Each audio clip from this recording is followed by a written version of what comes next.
Principles of Business Finance. So this is probably your first finance class, is that right? So have y'all done any finance at all?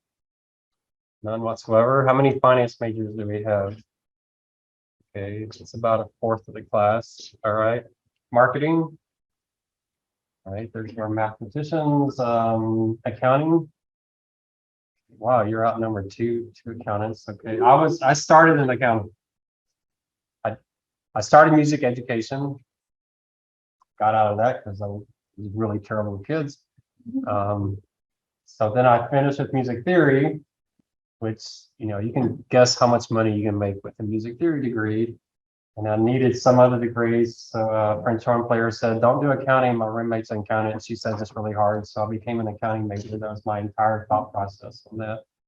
Started at USA in accounting, loved it. I think I'm glad I started on that side. We'll talk a little bit about accounting versus finance. And then I saw a job on the board. I didn't really want it, but I want to impress my boss's boss. So I said, hey, I saw an interesting job on board. He went back to his office, called the department. I was working there 2 weeks later. That's how I changed from accounting to finance. Again, not much thought process. But boy, I found my passion. I love finance a lot. I find it really fascinating.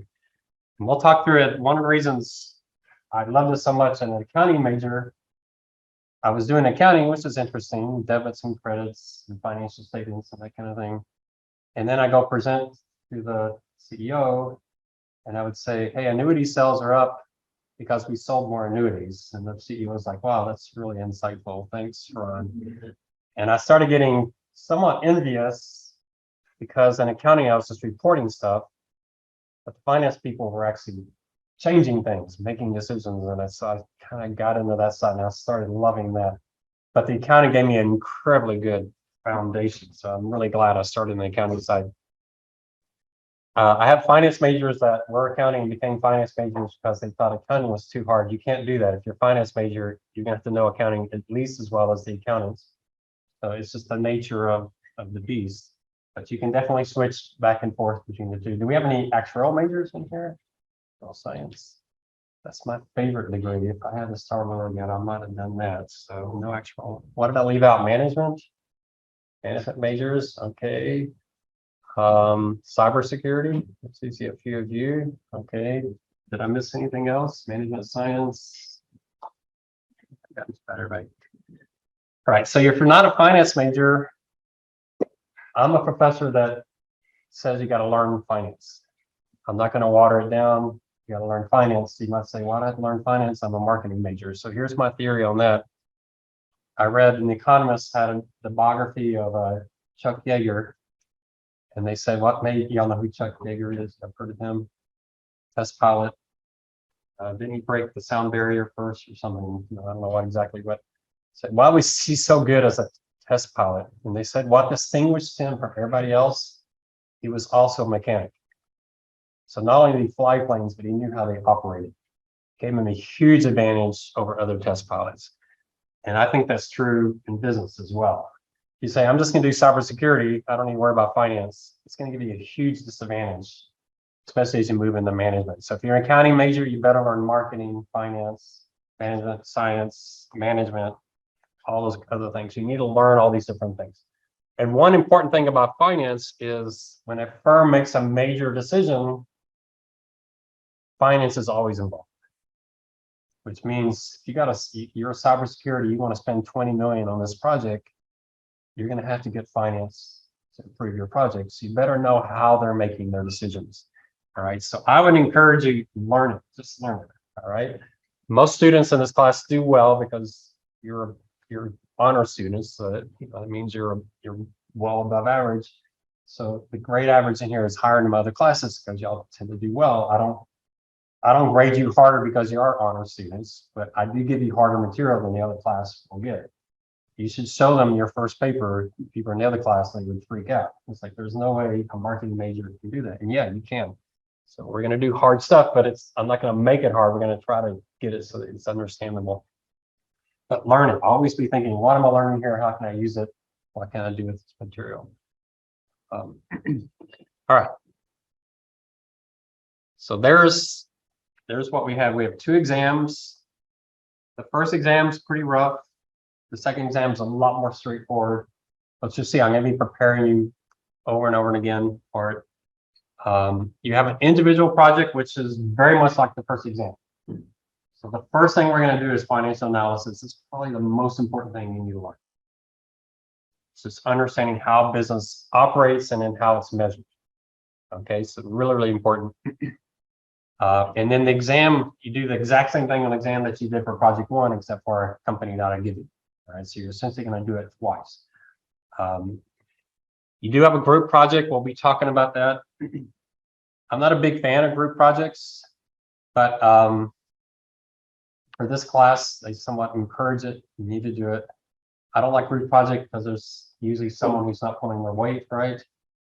Have y'all seen that joke? I want everybody in my college group to be my pallbearers so they can let me down one last time. Have y'all seen that? And that's kind of the thought. But you're honor students, so that's not going to be an issue.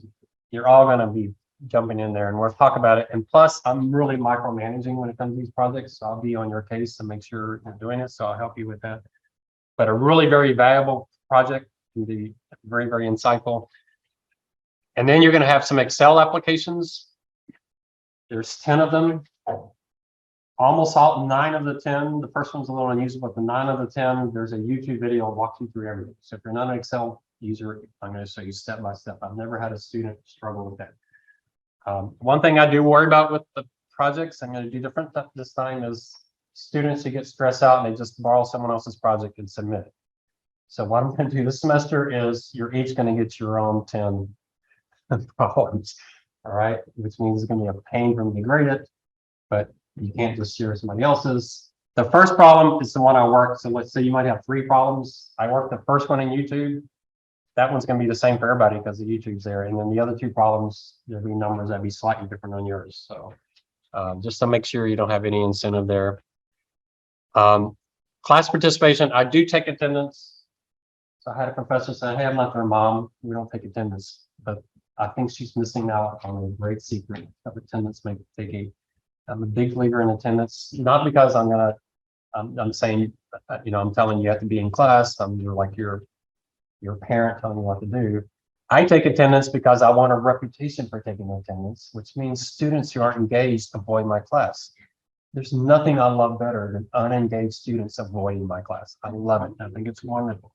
So I take advantage so those people don't show up. Also, it gives me a chance to learn your names, and it only takes about 30 seconds before class anyway, so it doesn't take much time. So it's an advantage to me. If you don't want to come to class, then just drop the class and go take somebody else. All right, but I haven't had honor students usually come to class much more engaged, so that's usually not an issue there. But if you have really good attendance, usually 100%, you can add 2% to your grade right there.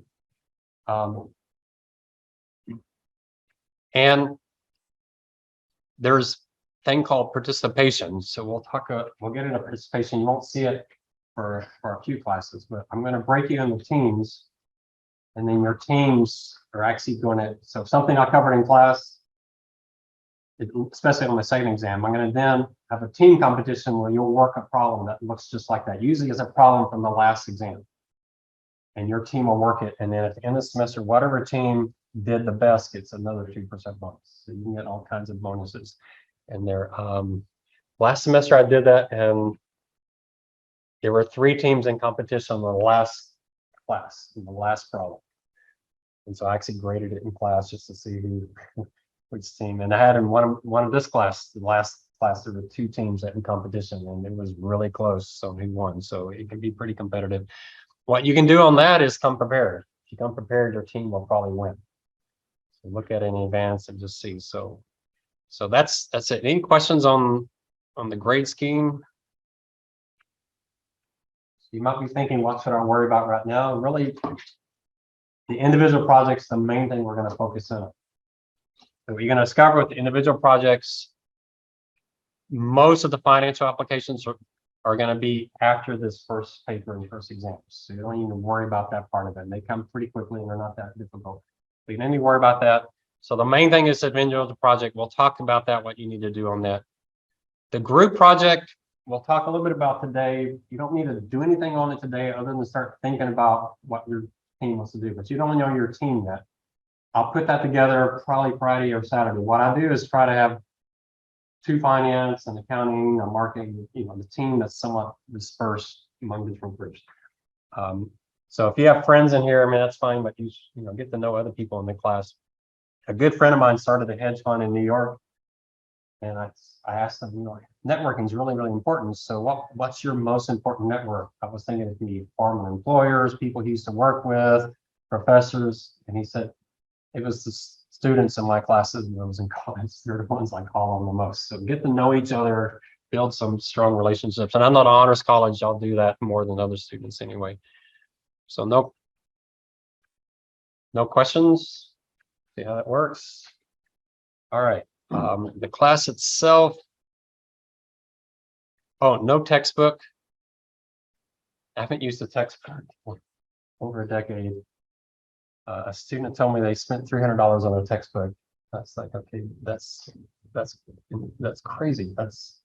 Would you spend $300 on a book in any other context? I wouldn't spend that much for Gutenberg Bible. That's like, I mean, I guess I could resell it for a few million, but yeah, it doesn't make sense. I know they changed it with these online versions, but we don't know it. Everything's in my notes. If you need more, I can show you things you can Google and find other things out there that you can look at. So there's plenty of other resources. So we don't need that. My office hours will probably change as we get into semester. I'm the faculty sponsored investment society. That meets about 10 to 20 hours a week. So I tend to do that. So I'll find a time that works well, but I'm available anytime. So you can call me anytime you want to. You want to just talk finance or intro to the project. I'm on a bike every single morning. This morning I rode over 5 hours on my bike. I'm on a bike every morning. So if you call me, we can talk whatever. If I'm on the steepest hill, it's going to sound like I'm passing out, but I won't die. But yeah, you're welcome to call me anytime on the weekends. I don't really care. Some students like to text me. Texting is fine, but if I see your text while I'm on the phone, when I get home, I completely forget it. Forget to go back. So email's better because I have a to-do folder in my emails.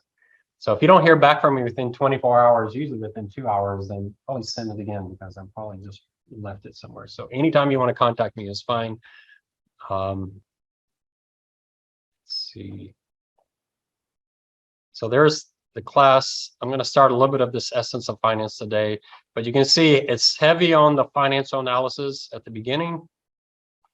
Your accounting classes might done some of this time value money. Have y'all done a discounted cash flow yet? A little bit. So we'll do it a little more intensively here than you did it in your accounting class. And then that's going to lead right into applications of time value money, which is capital budgeting. You might have done that in an accounting class, and asset valuation, which you probably haven't done yet. So, and then we'll get into some of my favorite topics related to risk management at the end. I teach a risk management class. It's my favorite class. I love risk management, but we can't do much.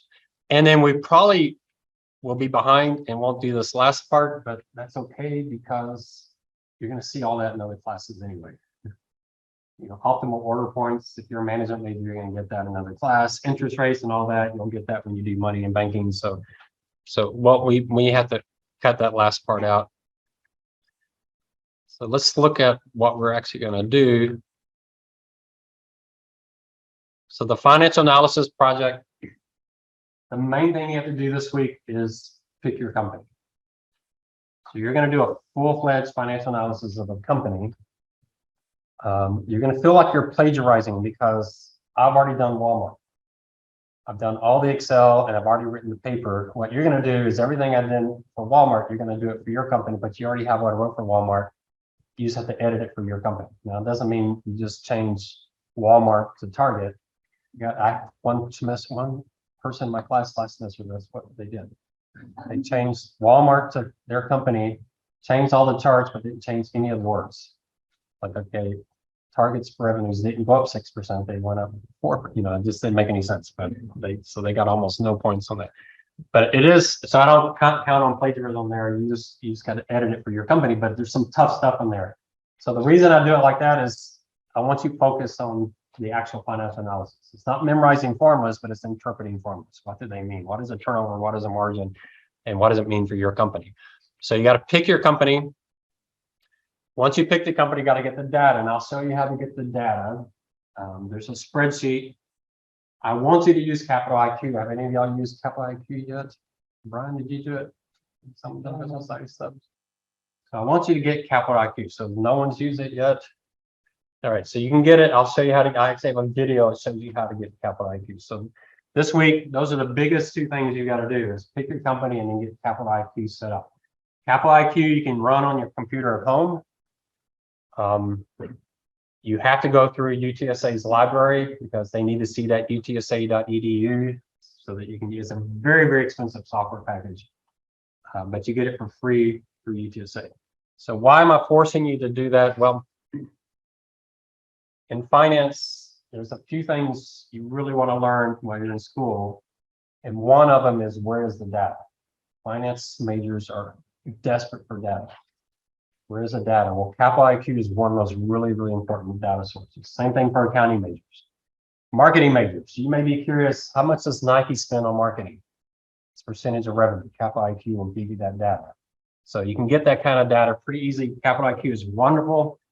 It has a few quirks that's kind of irritating, and I'll tell you, the worst thing is when you load your spreadsheet, it reloads everything, and that can take 5 minutes. It's really irritating. But I'll show you how you can copy and paste that as values once you get everything you need, so you don't have that happening to you. So Capital IQ is really, really important. You want to get, if you're a finance or accounting major, you want to get Capital IQ on your resume. What we're going to do in this class, I'll walk you through enough that you can at least be exposed to it, and then I'll show you some videos so you can teach yourself how to use it. It's really, really impressive.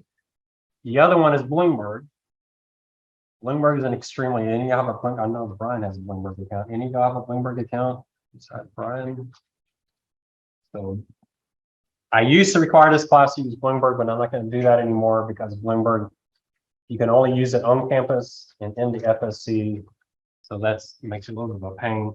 But what I'm going to do is the data I can't get from Capital IQ, I'm getting from Bloomberg, and I'm pasting it into the Excel file so you have it.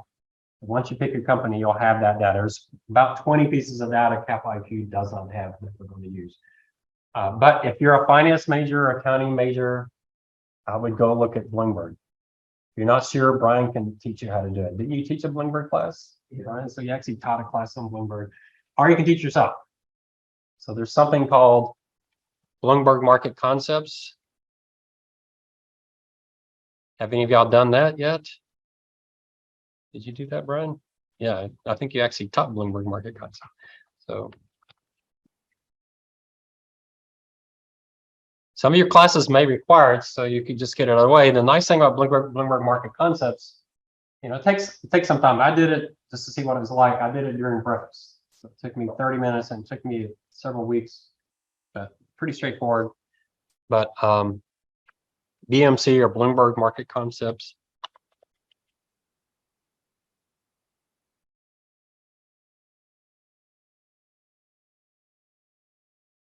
So again, you have to use your UTSA account. You can do this from home. So you can only get the Bloomberg data on campus because you have to have a Bloomberg machine, but you can do this from home. The disadvantage of doing it from home is you don't have the Bloomberg screens there. So I actually recommend you bring in some earbuds or whatever, get an account set up and actually do it here on campus so that you can, while they're doing something in Bloomberg, you can do it with them on the side. But you can do this from home. They have an exam, and once you pass the exam, you can then put it on your resume. And if you do Bloomberg Market Concepts, you're going to have a pretty good solid foundation on Bloomberg. Enough that you can't actually just say, I do have Bloomberg Market Concepts. That looks great on the resume. So you really want to get Bloomberg Capital IQ onto your resume. Now there's other data points, sources that are really, really important to finance, but we don't have access to them. So FactSet's a really important one, but we don't have access to FactSet here on campus. It's a huge advantage that we're getting this Bloomberg. I think it's like $3,000 a month. So it's not something you're going to do on your own. It's very, very expensive. UTSA, when I was there, they probably had 100 Bloomberg accounts. So when I got that Bloomberg bill to approve it, it was a big number, pretty expensive. But Bloomberg has given us 16 machines for the price of 4.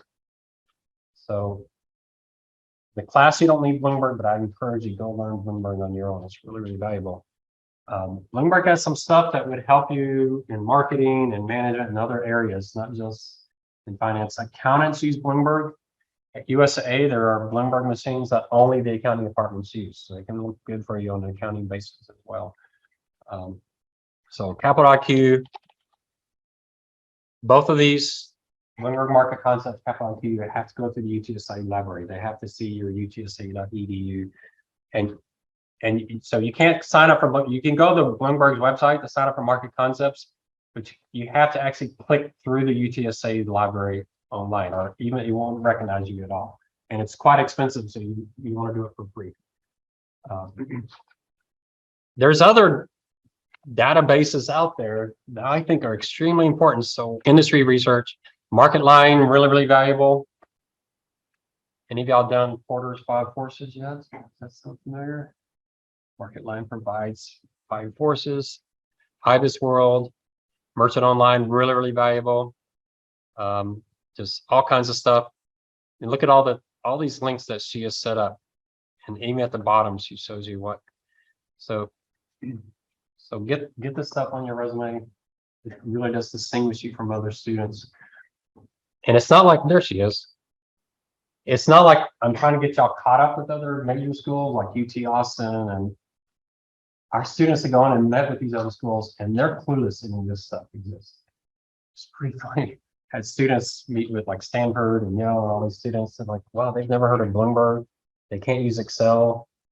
It's like, I thought these were Ivy League schools. Yeah, but they're in their little box and they're just not thinking like industry people think. So Natasha has done the work for you. She's buying the correct kind of stuff that the industry is using. I used to not use Capital IQ at all. I've never heard of it.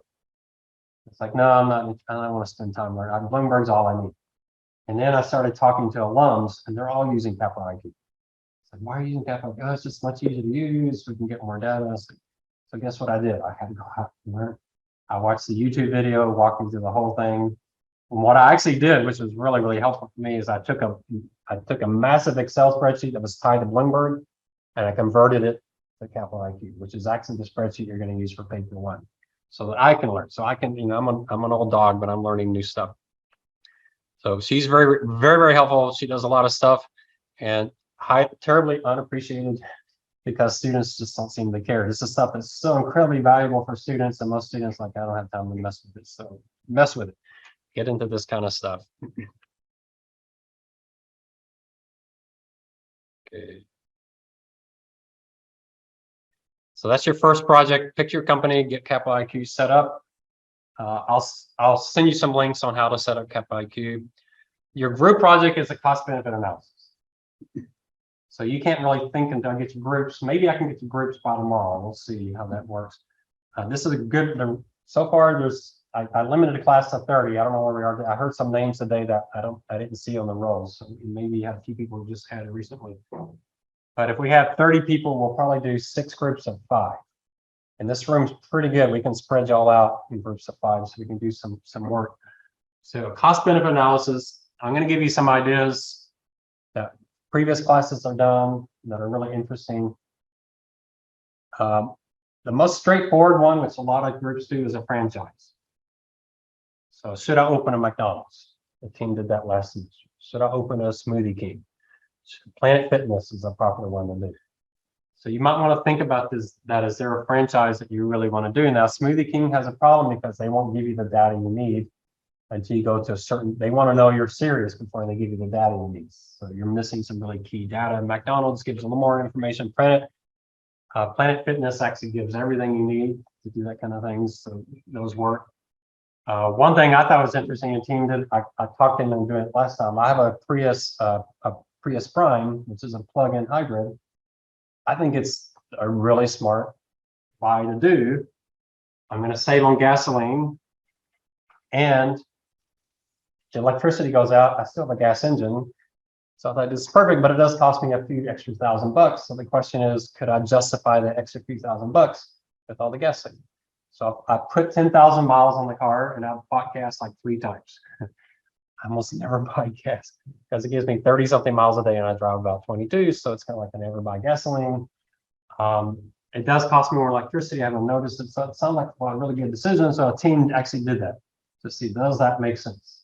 You could do it an EV, electric car, and see, is that worth the extra cost? And maybe at some point, electric cars cost less than gas cars. In that case, there's not much of a decision to make. We've had some real estate related projects, Andrew. So one a team did last semester was buy a duplex. I'll live in one half, I'll rent out the other half instead of renting an apartment. Does that make sense to do? So those are interesting projects. We've had some social related projects. They tend not to work so well because it's hard to get data. I had one student, I didn't think it was possible, but she wanted to do the cost benefit analysis of the China Olympics. Was it a good idea for China to do the Olympics? And so I don't think you can get the data. She did an incredible job on that project. Really, really impressive. She got some really good data, but it can be tough. One project I wanted to do was, I don't think we should put people in jail for drug use. You know, someone struggling in life, putting them in jail, I don't think it's the best thing in the world. So to me, instead of putting them in jail, why don't we pay money on rehab? Would that make more sense? And they were going to do that. The problem is we couldn't get to that. I even emailed Cato organization, and we have some contacts there, and they said, no, we don't know anyone's done that. And if they haven't done it, no one's done it because they do everything like that. So those can be tough, but they can be interesting. I'll show you some. There's an economist who has a website set up on all those type of projects. So we spend $500 million on this malaria drug or whatever, and what's the impact? So those can be interesting, but they're kind of tough. One I really wanted to do, and the team tried it, was vertical farming. Pretty cool, I think. They struggled with the numbers, a little tough. They had some places where they weren't sure if it was 50 or 500. They weren't sure about the size of the numbers. So it was a little tough, but really, really interesting stuff. So there's a lot of stuff like that. I'll give you a list of several ideas. You don't have to do those, there's others, but start thinking about that.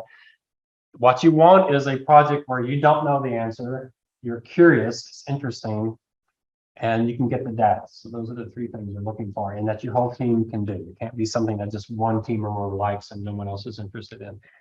And we'll talk more about that this part of the semester. About the only thing you want to do is start thinking about what you want to do. That way, once you pick your project, when an article, really good article comes up, you say, hey, that relates to my project, you can pull it and use it for your project. So all right. Okay, so that's probably enough for the semester. Any questions after this one? For the individual project, are we gonna like say like what we're doing, and then what if somebody? I don't mind duplicates, but you know, it has to be your own paper. But yeah, I don't mind duplicates. I don't even mind the two people doing Coca-Cola and talking to each other as long as they provide their own papers. So I've had some teams where there's too much wording overlap, and I was like, no, you need, especially I can really tell on the very last part. That's when I say, wow, there's too much. So it needs to be your own words. But I don't mind that. I'll give you, we'll talk here about what kind of companies do work and what don't work, because there are some things you definitely want to avoid. If you're interested, you know, if you're a marketing major and you really want to work for Apple or something like that, or Google, you know, pick those companies, because doing this project is going to certainly give you a huge advantage in an interview. Now, Andrew, if you want to do one of the real estate companies, you could. Some of the ratios don't work for real estate. So if you do a real estate investment trust, you can, but you're going to find it's going to be a little messy in a few places. They don't really have working capital in the same sense as a target, but you can. So we'll talk what companies to do and not do. In fact, let's talk that now.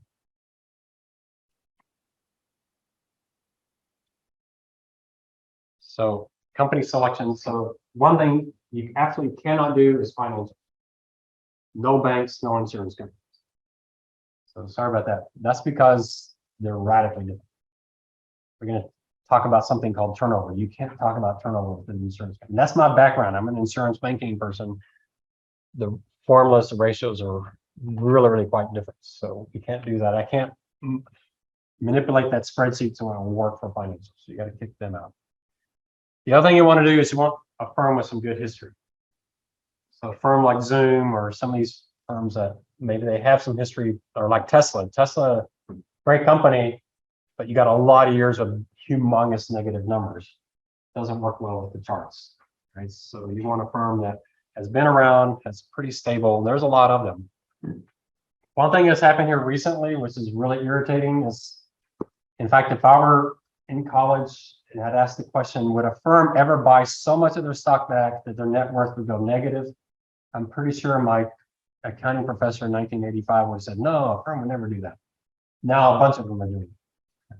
McDonald's, Lowe's, their net worth is $10 billion and they buy back $13 billion of their net worth of their stocks, and their net worth actually goes negative. Starbucks, there's a bunch, for some reason, there's a lot of restaurants that are doing that. So negative net worth, assets minus liabilities, remember that in your accounting class.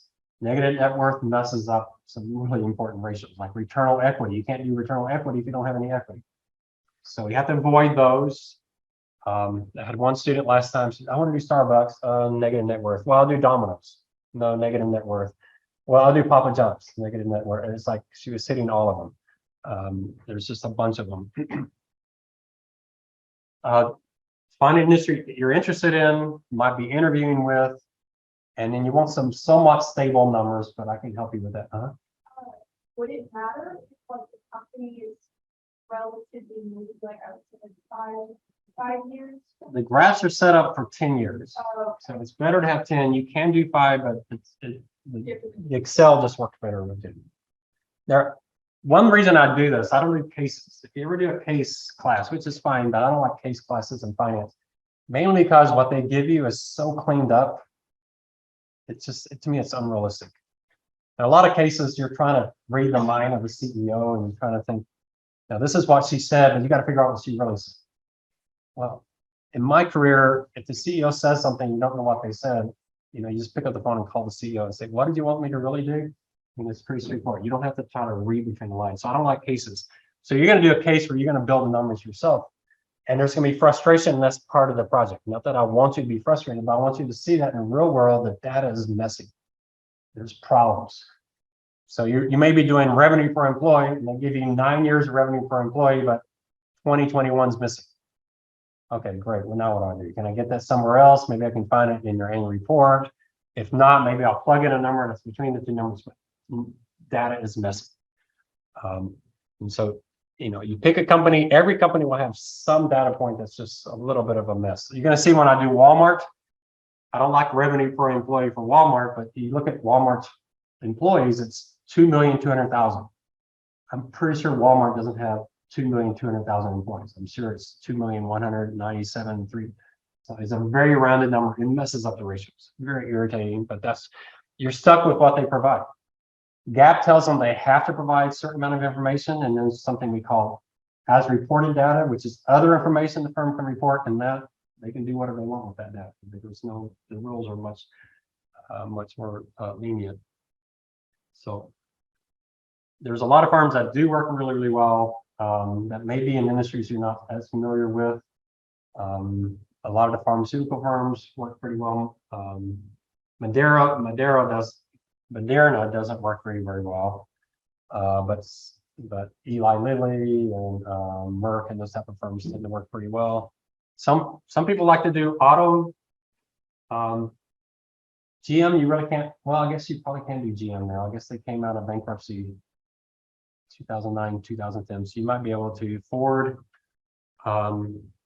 If you want to do a non-US company, you got to really let me know early on, because I have to add it to the database. My database is only US companies, and it can be tricky. So if you want to do like a Toyota, it can work, but it can be a little messy. So you're better off not doing an international firm, or let me know. Nice thing about Capital IQ is I can check it from home. I don't have to be here on campus, and I can load your company and look really quickly and make sure it's going to work. So I can usually within a minute say, no, that firm's not going to work. Yeah, that firm will work. There's certain things I'm looking for.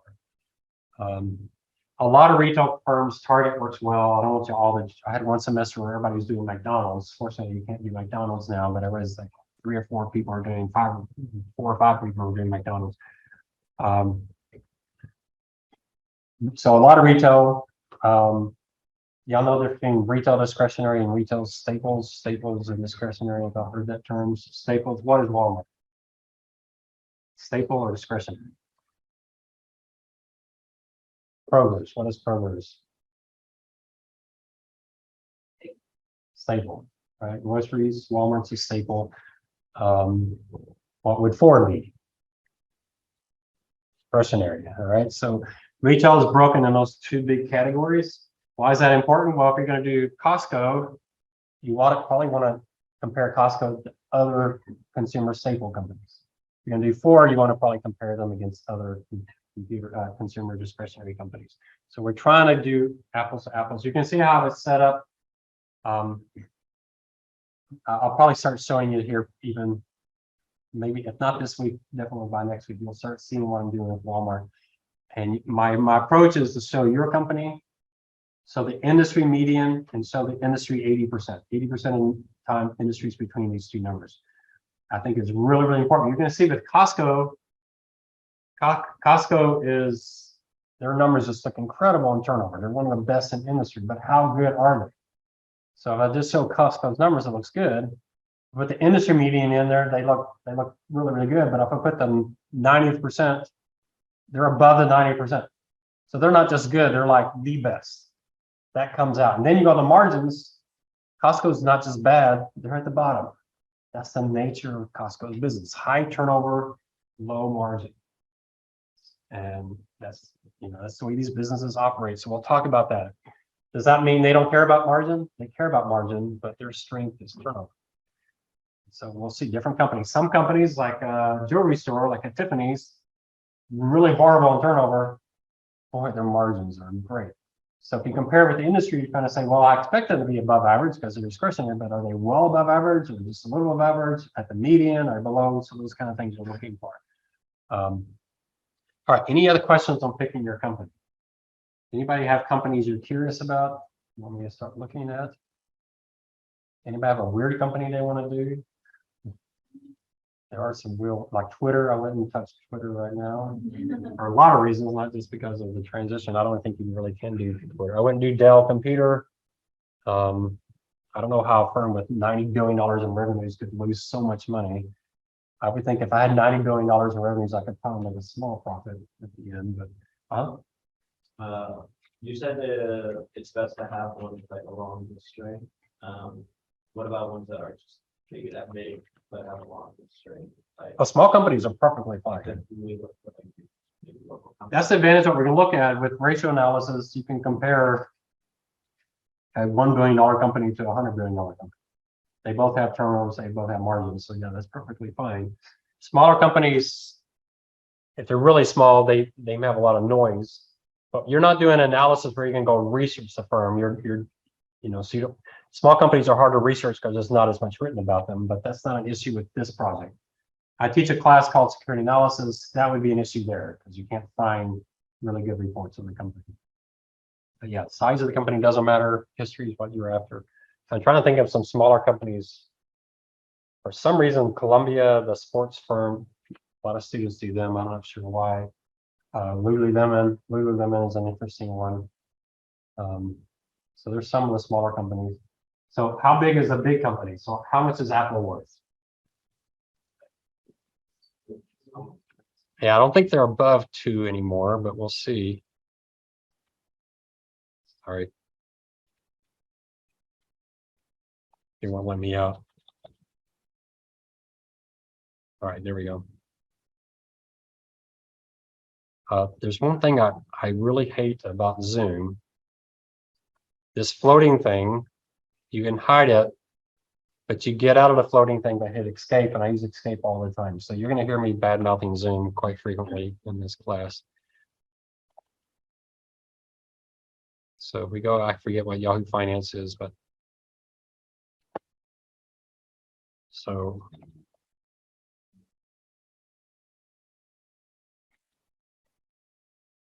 you'll be using Yahoo Finance in the class. So Apple is 2.2 trillion. I don't know how big they got. I think they're getting up there well above that. So 2.2 trillion. So Lululemon is a 41 billion. So what's large?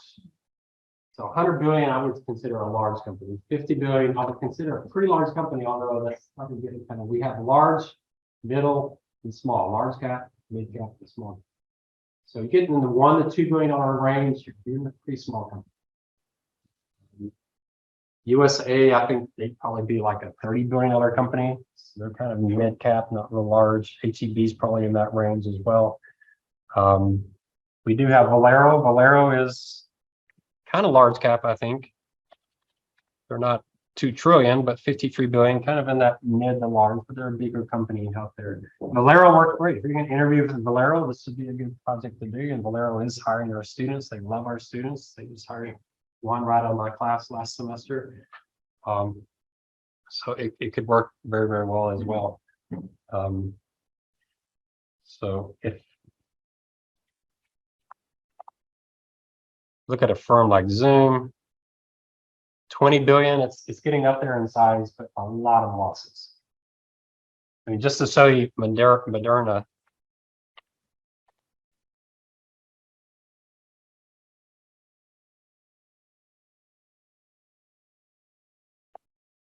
So their earnings, $30 per share, -2, -2. Why did they suddenly make $30? Because of COVID.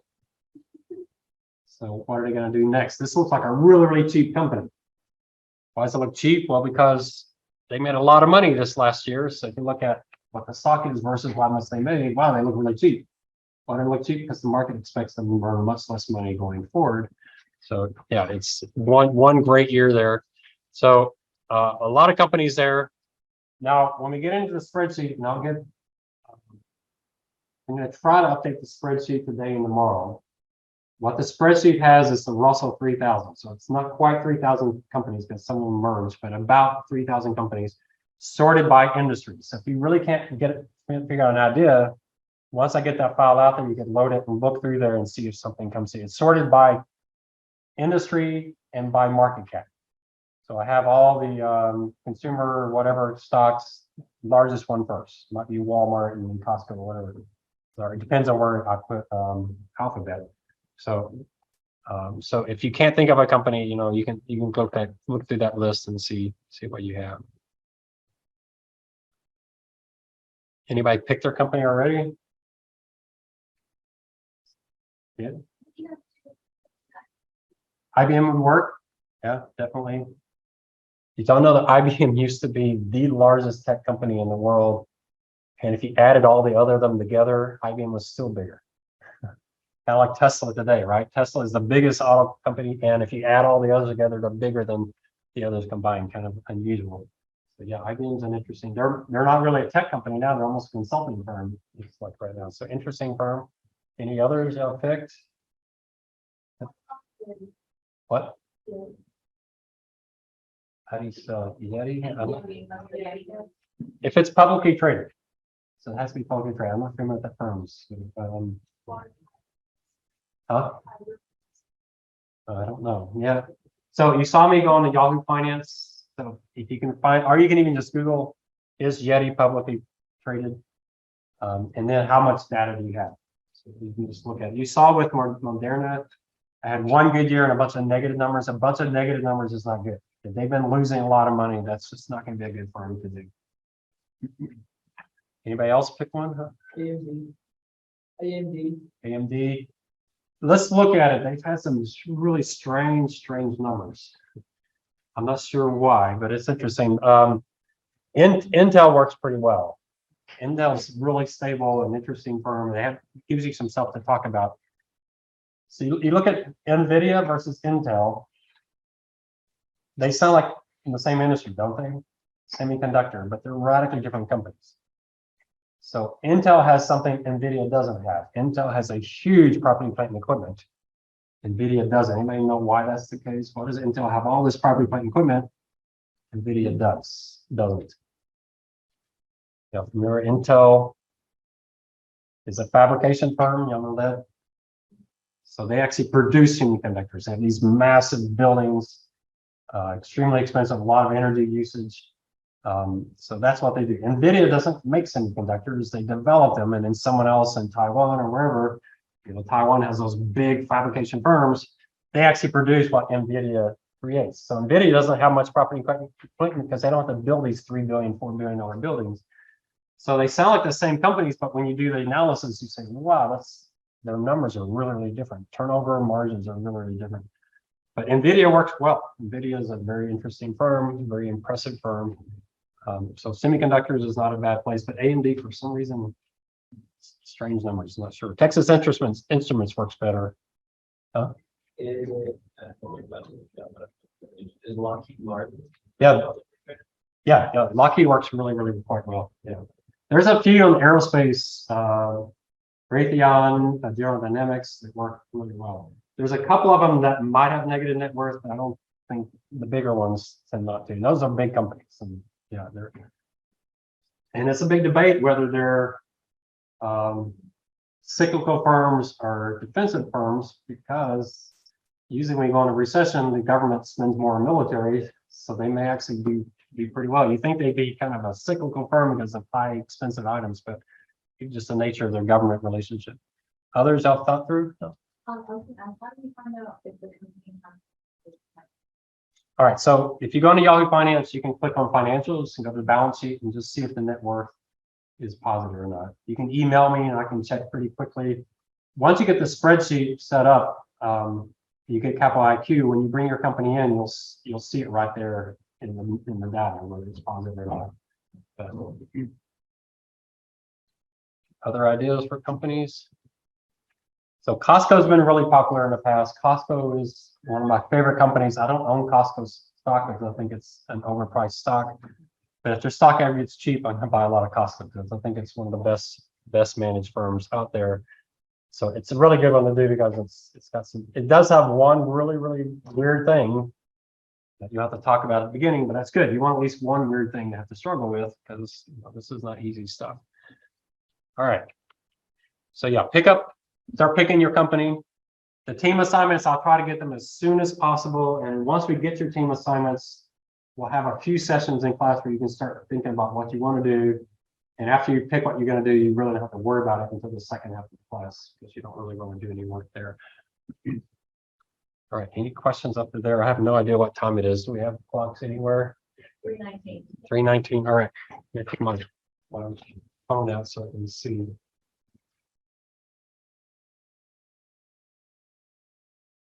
So I do want to get started so I can get ahead on project paper 1. So I want to give you an idea of what finance is, and we'll talk the essence of finance, and then I want to talk the essence of accounting. So you can contrast those two. If any of y'all want sit down and have a career discussion with me, I do career counseling all the time. I've been on my bike for like 2 hours talking to the same person, trying to decide what they want to do.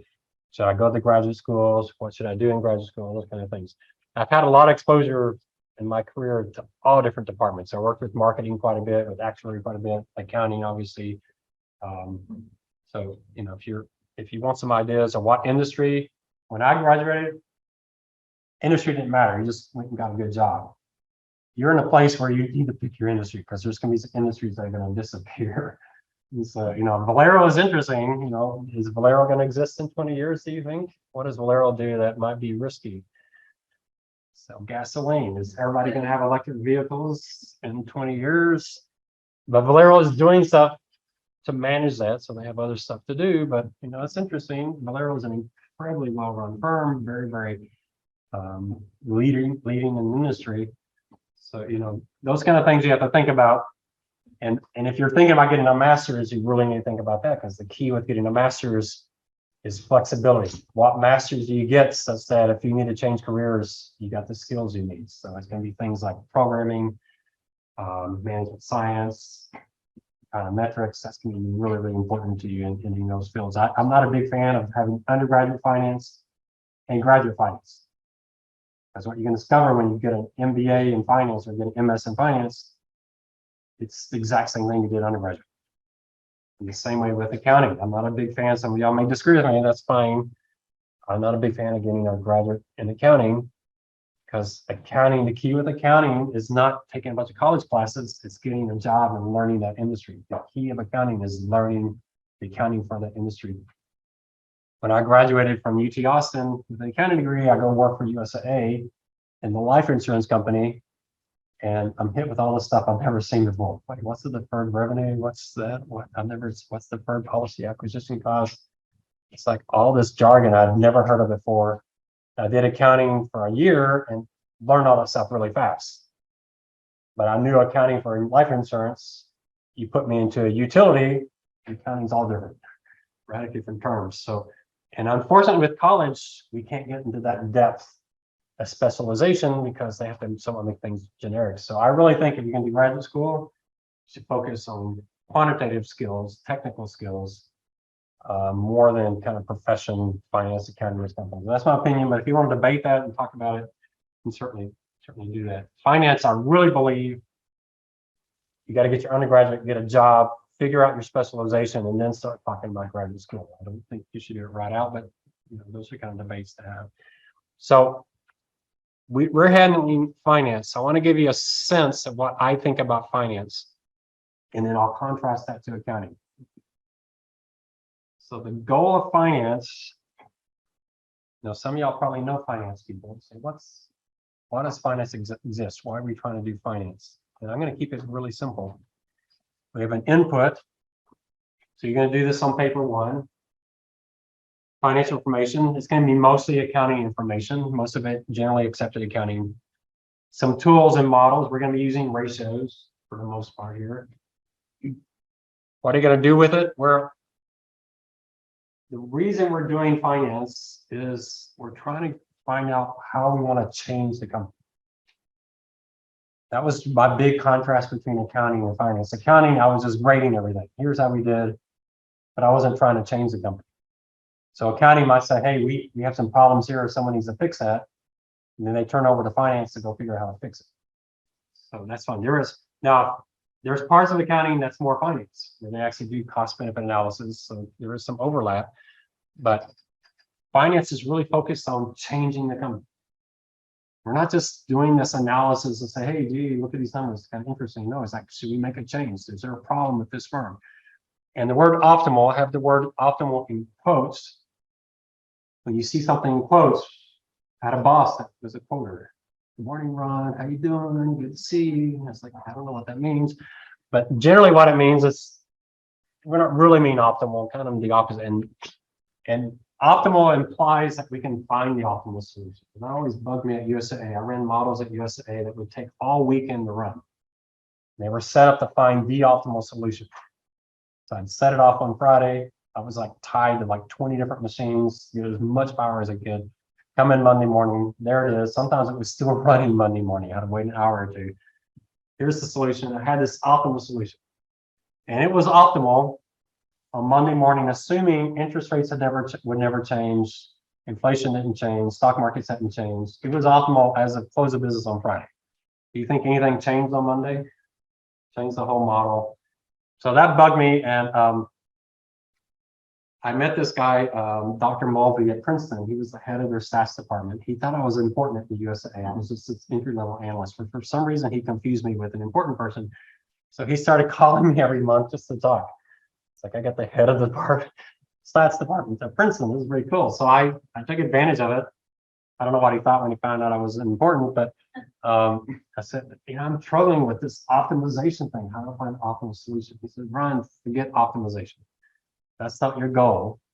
Your goal is better. Find out where you are, find a better point, and then do it all over again. Start there and go better. And so once I got in my mind, I said, yeah, that's what we're trying to do. You're trying to look at your firm and say, hey, there's some places for improvement. Let's get it better and let's do it all again and do it all again. The world keeps changing. So that's why I have the word optimal. So optimal in what terms? We have this input. We're looking for optimal. And there's what we use in finance, value and risk. Extremely important, those both be in. Value is, you can think of value as return. And risk, we'll talk some more about risk, especially in the semester. How do you talk about risk? The terms are ambiguous, but generically, that's what we're after.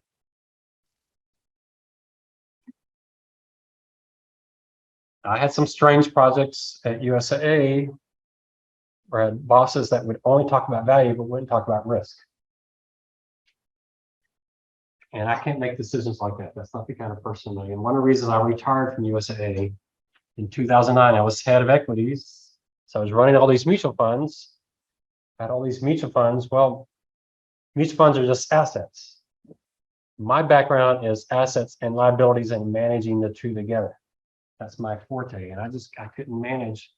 All I had was assets. And I didn't know what their risk profile was. I just had thousands of customers. I didn't like that. I couldn't really function in that environment. But expected value, expected return, and expected risk. So if you invest in the stock market, you're expecting a really good return, aren't you? You hope. But what are you worried about? Last year, right? What did we lose? Like 20% last year. Yeah, that's what you got to worry about. So we're going to do quite a bit of that in this class, talking about risk versus value. But that's what we're after in finance. If you have a finance person who only talks value, never talks risk, there's something wrong with it in their thinking. If someone said, hey, I got this investment, I think it's going to make 20%. That sounds exciting. Give them all your money. Would you do that? What if he said, I'm sure it's going to make 20%? What would you say then? Why are you coming to me? Why don't you put all your money into it? You can make 20% with no risk. Would you do it? Sounds pretty good to me. Does that exist anywhere in the world? When I graduated from college, the 10-year treasury was yielding 18%. I wish I put all my money into an 18% 30-year treasury. That would have been really good. Why was a 30-year treasury paying 18%? Because inflation was 12, 13%. But it still would have been great if I put all my money in there. When I would have had 18%. The only reason I wouldn't have made 18% if the U.S. government went insolvent. So that would have been a pretty good investment, but I didn't do it. But you can't do that today, can you? You can't get a treasury paying 18%. You can get one paying 4% now. We're getting up to 4 again.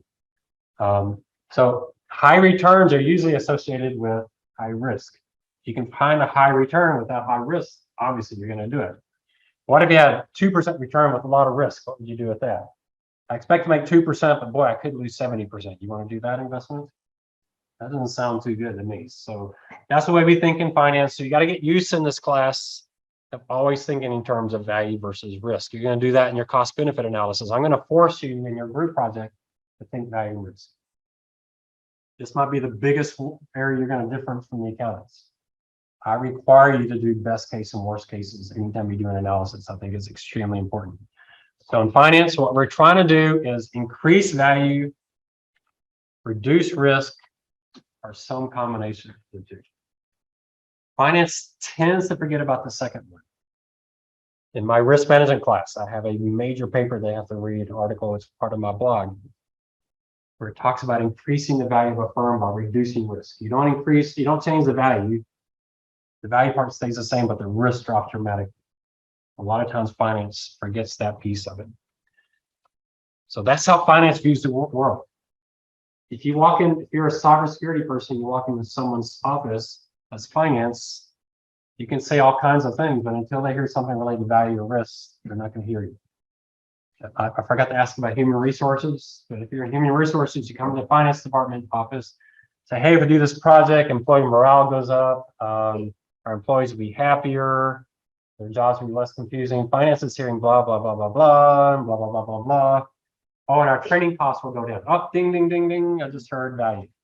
That sounds good. Our turnover will go down. Oh, ding, ding, ding. That sounds like value. So that's how finance thinks about the world, is can I add value?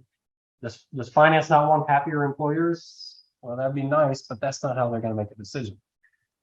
If happier employers are more productive, does finance like that? Yeah, that sounds pretty good. You can get as much work out of 3 as you're getting out of 4 people. Finance likes that. But also risk. What if you're wrong? What if you mess up? How much could we lose? That would be pretty important to know. So we're going to spend a lot of time on value and risk. We'll probably spend more time on risk because that's where we're going to talk about discount rates. And then I love this phrase. If you're a finance major, you got to get this into your next interview. I want to be paid for taking risk. Have you ever heard that phrase before?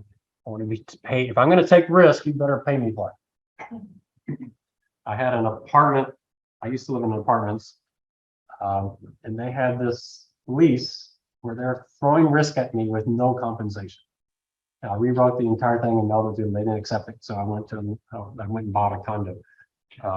But they were and that's the reason you have a contract. I don't know if you know that.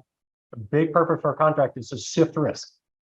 And my apartment lease was shifting risk to me that I had no responsibility. If my neighbor destroyed my apartment, it was my responsibility to pay for it. And I was like, no, you pay for it and you can go get money from my neighbor. Don't make me have to go sue my neighbor. It's your building. It's not my building. I was like, I'm not going to take that risk on. I don't know who my neighbor is. I had no selection in my neighbor. I don't know if he's building fires in his living room. I don't know what's going on. So it's like, and how much was I paid for taking that risk? Zero. I'm not going to take that risk. So I kind of irritated them. If you get paid too much, you take as much as you can get. My first hire at USAA, I hired a student right out of my class. I even wrote the job description, so he was the only person that was qualified in the whole company because we needed him fast, and he was really, really good. He worked in the actuarial department, so I knew his Excel skills were extremely good. And I gave him a project. We had a project where it was high return. It's really cumbersome, really risky. It's like, can you figure out a way to get rid of some of this risk?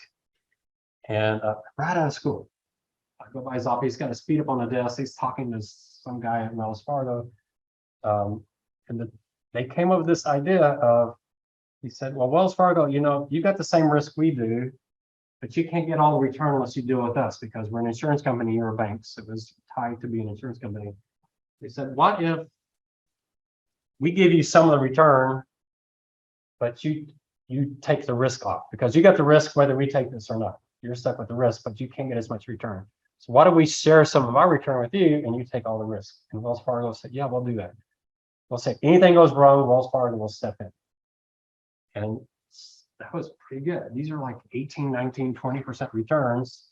If anything went wrong, we had this huge bank that was going to bail us out. That sounds like pretty good. Guess what we did? I called my lawyers and said, get the contract done. And then we told Wells Fargo, it's really cumbersome to set all this up.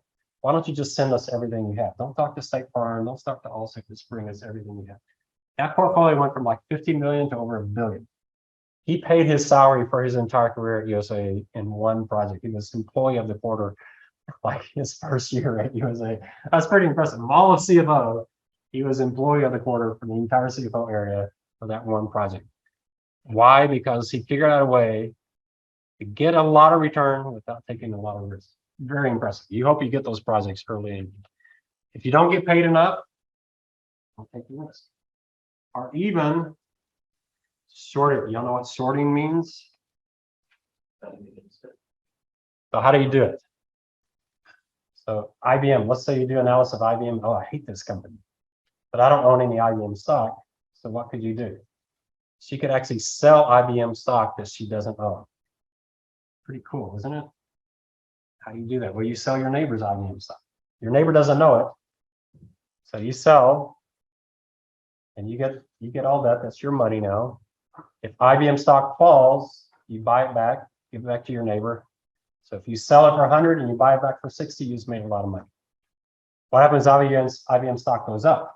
Now you're in trouble, right? You sold it for 100, now you got to buy it for 140, now you're in trouble. Your neighbor doesn't know you sold their stock.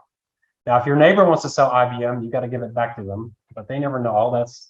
So that's what shorting is. I think it's pretty cool. So in finance, you don't just have to avoid a bad risk. If you think it's really horrible, you can actually sell somebody else's stock. If the price falls down, you make a fortune. You can do that with stocks, you can do that with bonds. You can't do that with real estate, right, Andrew? I can't sell my neighbor's house. That doesn't work. But I can sell my neighbor's stocks and bonds. So it's pretty cool. So we're not going to talk about shorting in here, but it's a pretty cool thing. In fact, some of y'all probably heard that with GameStop. You heard of GameStop, the meme stock back in 2020? Yeah. There's all these shorts on GameStop, and all these people say, hey, they're going to have to cover the shorts. So they came in and bought GameStop and shot it up. It's still grossly overpriced today. So when you do cost benefit analysis project as a team, you're going to be doing some forecasting. And I've heard people say finance is forecasting. I don't believe that. So I'm going to let you out a little bit early here, but next class, we're going to talk about forecasting. Extremely important. You'll have to do some forecasting with your project. I don't know how many of y'all have done a forecast before. Has anyone ever done one yet? So if you're a finance major or accounting major, make sure you take a class where you do forecasting. It's extremely important. But marketing majors, everybody does forecast. Some sense of the future. Forecasting is extremely important in finance, but you're going to see, I don't believe finance is forecasting. You're going to see my view as finance is risk management. Accounting is risk management. Cybersecurity is risk management. Marketing is risk management. All of you are risk managers. Finance is the way we try to predict the future, but the reason we're forecasting is to understand risk, which is why on your group project, you don't just do one forecast, you do one forecast that's your base case, you do a best case, you do a worst case, and see what that range is. We want to know the upside versus the downside. You might have a good upside, but a horrible downside. Or you might have a kind of a reasonable downside, but a huge upside. How about Meta stock? Not because I think it's the greatest thing in the world, but if it does work, the stock's going to triple. If it doesn't work, it might come down, it might become mediocre. But I'm thinking, you know, it's a pretty cheap stock. A lot of smart people, they're spending $30 billion on VR. If it works, boy, this stock's going to triple, but it might not work. Maybe there's only 5% chance of working, but if that 5% gives me this huge gain, yeah, I'm going to do it. So that's what we'll start next time. Any other questions y'all have? I do a seating chart. So Thursday, we'll set up a seating chart. This is something for the attendance. I don't know your name. So sit where you want to sit. If I can get the teams, you might want to sit by teams too. So we'll see. And this, I'll probably get you. There's only, you know, it's not that many of you. I'll probably learn your names pretty fast. All right, great. We can start thinking about project 2, just high level, very high level. So what I want you to do as a team is start.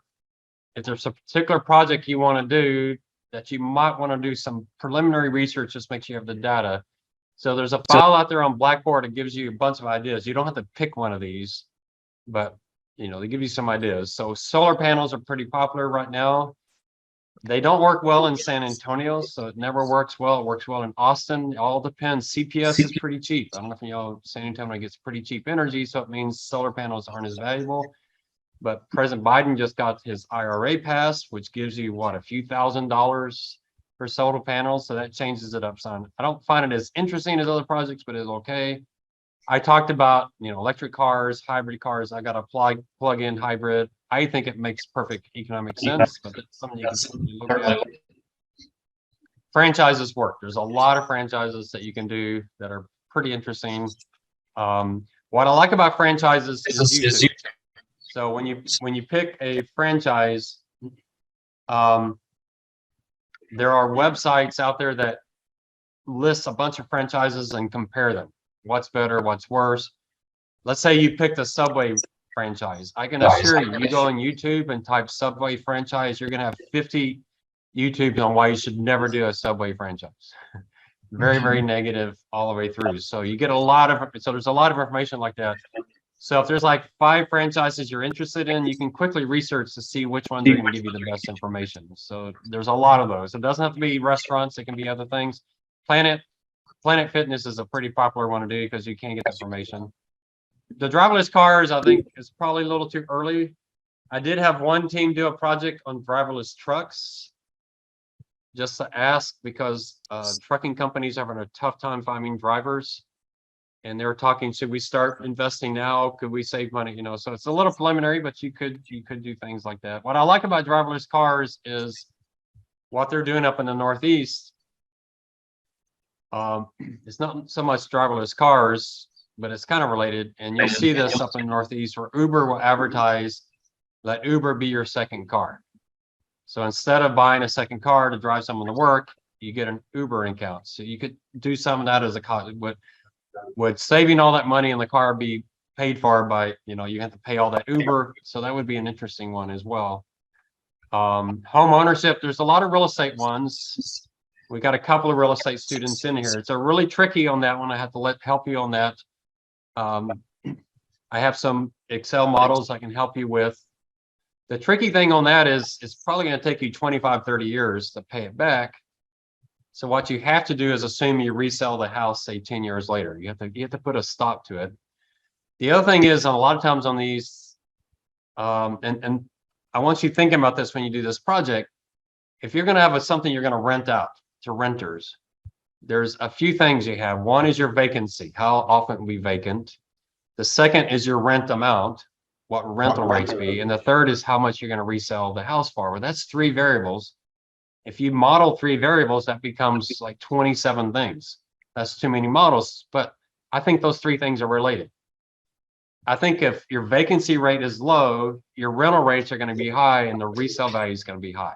So I would relate those 3 things. If your vacancy rates are high, rental rates are probably going to be low and your resale values. So I have a model that sets that up in kind of a almost a dynamic way, so that you can run all 3 of those variables and are related to each other. So you can do that with other things as well. So that's an interesting project. Same thing here, another real estate related one. I've had a couple of teams do the corporate jet. It's tough to do. I wanted to do this so badly at USAA and they wouldn't let me touch it. I thought USA used their corporate jets very, very well. I flew on it many, many times. It wasn't, like Merrill Lynch, where they have a corporate helicopter just to see what golf courses the CEO wanted to play at. That's not what USA was doing. USA used it to get their employees to their regional offices. If you think about it, it saved me a night from I didn't have to go to a hotel. It was kind of nice. I don't know if you've ever flown on a corporate jet, but you drive up to the hangar, you get on the plane, you leave. When you arrive in the airport, you get off the plane, you get in a van, and you drive off. It saves you a good 3-4 hours of airport time, or even more than that. You don't have to say.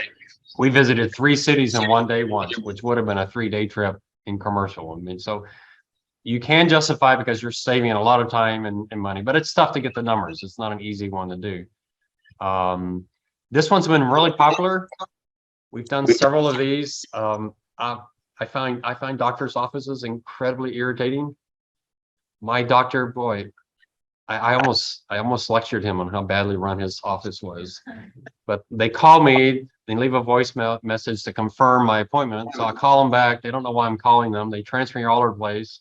I finally get to the person and I tell them, yeah, I'm just confirming the appointment.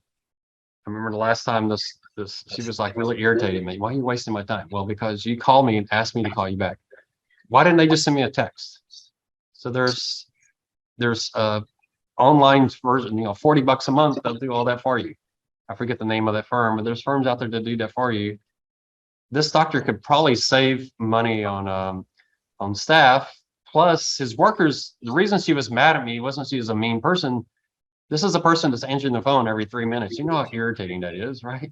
She's just irritated. She has a horrible job and he should fix that for her. So there's a lot of these kind of things to do. We had one team that said, rather than having you sign in at a desk, when you come in, you sign in on a kiosk. Y'all probably have seen those some places. Those are really great. It doesn't cost, the project wasn't all that good because it only cost him about $5,000 and he saved an entire staff member. So it costs $5,000 and he saved $30,000 in money. I mean, it's a pretty obvious project to do. I had one team do a kiosk for HEB pharmacies.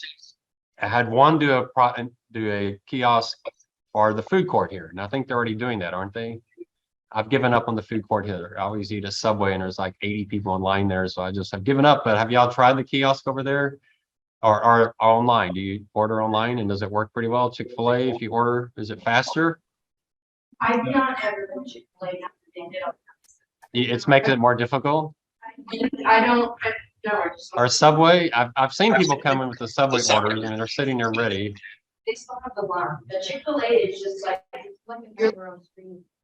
It's so hectic. Okay, but the food court's pretty bad over there, so yeah, they're trying to find ways to fix it. But those kind of things, they can be challenging because it doesn't cost that much money. So you want to think about a project. You don't want a project where it costs you $1,000, you're going to save 100,000, because a lot of stuff we're going to look at, like payback periods and those, your payback is 12 days. That's just not very exciting to look at. So try to find something that's at least uncertain. Now, this is one I would love to do, but I don't know if it's possible. My last jury selection system was a total fiasco. The waste of time. I spent 3 hours on something that should have all been done online in 5 minutes. It was so irritating. And then I go back for jury. So the jury itself, when we sit out in the hall for 4 hours, and then they come out and say, we decided we don't need a jury. And then they pay me $10. It's like, thanks, 4 hours and $10. And I had to pay for parking, which, there's got to be a better way. And I would love for a team to call up, Bear County or someone and say, what if the state of Texas all got together and created automated. Have y'all done jury in a while? I mean, was it a crazy system? Right.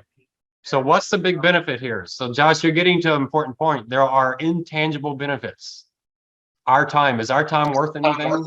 May not be on their budget, but Josh, there had been wasted personnel time that they could save. So that to me is like a low-hanging fruit. There's got to be someone, maybe the state of Texas doesn't want to spend money, but if you did it so every jury system in Texas could use it, I think you might be able to find something. But there's got to be a better way. There's no question on that one. Yeah, kiosks for businesses. Have y'all done a McDonald's kiosk where you walk in? There's a new McDonald's where there's no employees. All right, now on this one's tough. We had a team last semester do it, and they kind of regretted afterwards because it was so hard to get the data. But I love this guy, Bjorn Lomborg. He's an economist. He did a TED Talk, which is probably the least favorite TED Talk. I don't think they even clacked for him at the end of it. But he's an economist, and what he asked is, where should we really be spending our money? And he was asking, should we really spend $20 trillion on global warming, or is there a better place to spend that money as far as where humans are going to be 100 years from now? And the whole room was like, I can't believe you're talking to us. But he has a website where he has a lot of economists, and that's what they ask. Should we spend, to me, tuberculosis is an interesting one. That's the biggest killer in the world. Kills hundreds of thousands of people, or if not millions. Should we just invest a bunch of money to find a cure to that one disease? Malaria has been a big one.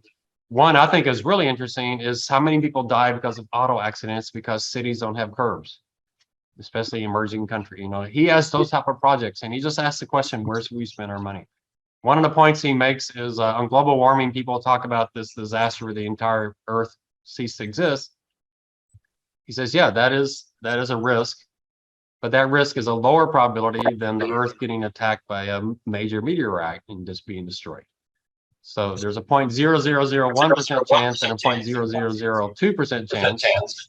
Maybe we should spend $1 billion to be able to destroy, meteor or whatever. But that's the kind of things he's talking about. What data do we have? Which I like. I like it when economists say, where really is the best place to spend our money. So he has a website. If you want to go out to his website, he has some interesting projects you could look at. That would be a really interesting one to do. Smart guy. We had a team do this last time. You can do this one pretty well. It's getting a little tough because Tesla's almost doing this for free. But where I think this is interesting to me is, refueling stations. So that's the EV. Where I think this could really work would be a hotel. You got a hotel. Some hotels don't have enough parking spots, but some of them do. What if you had a hotel that put 3 of these charging stations up, and they charge their customer an extra $10 a night, so they have one of those reserved? Would that bring them in more business? Would that be worth it? And I think, the greatest project is you don't just do the project, but you actually call a hotel and say, hey, I'm a college student working this project. Can we do this project for you? Boy, I give you a lot of extra critical thinking points for making it as real life. So if you got a family member that owns a hotel, or if you're willing to go out and just talk to a hotel owner, that'd be pretty cool. The team did it last time, they did it at a Buc-ee's. And their argument, well, Buc-ee's wasn't going to do this because they do gasoline. I was thinking, I don't buy that. Buc-ee's does not sell gasoline. Buc-ee's gives away gasoline so that you'll go buy their expensive stuff in the store. So they have the same incentive to put EV charging stations as they do to put gas, because that's their business. Their business is that massive store with all that overpriced stuff. So yeah, I can't buy the argument that Buc-ee's isn't going to do this because they're gasoline. I can buy this argument that a hotel might do this if you could convince them. So I think it would be a draw. And you have all the numbers. This is pretty easy to do. Now, one team, not exactly this, but one team last year, I wasn't aware of this, but people buying cars to lease them out. Have y'all seen that? So kind of competing with the rental car industry. I forget the name of that company. What is it? Yeah. How do you spell that? Yeah, sure. I think that's the one they did. And they did a really great case. So they did a great job. And it was all their team members were really involved in that. So there's projects like that that are interesting. This one did not work. I loved it, but the data is not available, but I would love someone to do that one. Space travel, probably too early for that one, but Tesla is doing some really interesting things. Where the data might be available. I gave you, if you like these economist articles, but you don't have an account, let me know and I'll print it out or I'll email you the article so that you can have it. I do have an account with them. If you don't have an economist account, I'd encourage you to get one. I love the economist. I read it every single week. I've read every single one of their articles but one. So I think it's just a great free article. Huh? Well, it could be SpaceX. I mean, I meant Tesla because of Elon Musk, but yeah, I mean, SpaceX, right. Yeah, Tesla. Well, Elon Musk is also doing a lot of other things that I don't think the data is really available there.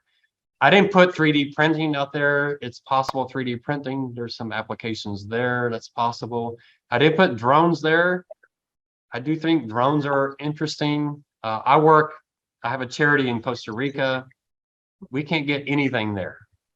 And having drones that could ship, we have one of our projects is we deal with young mothers.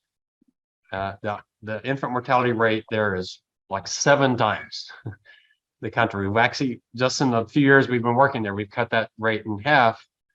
But it's people that live out in the jungle and there's no electricity. They're very, very far away, very, very rough to get to. To be able to get to them with drones or whatever. We just bought them a big solar panel that they can take out.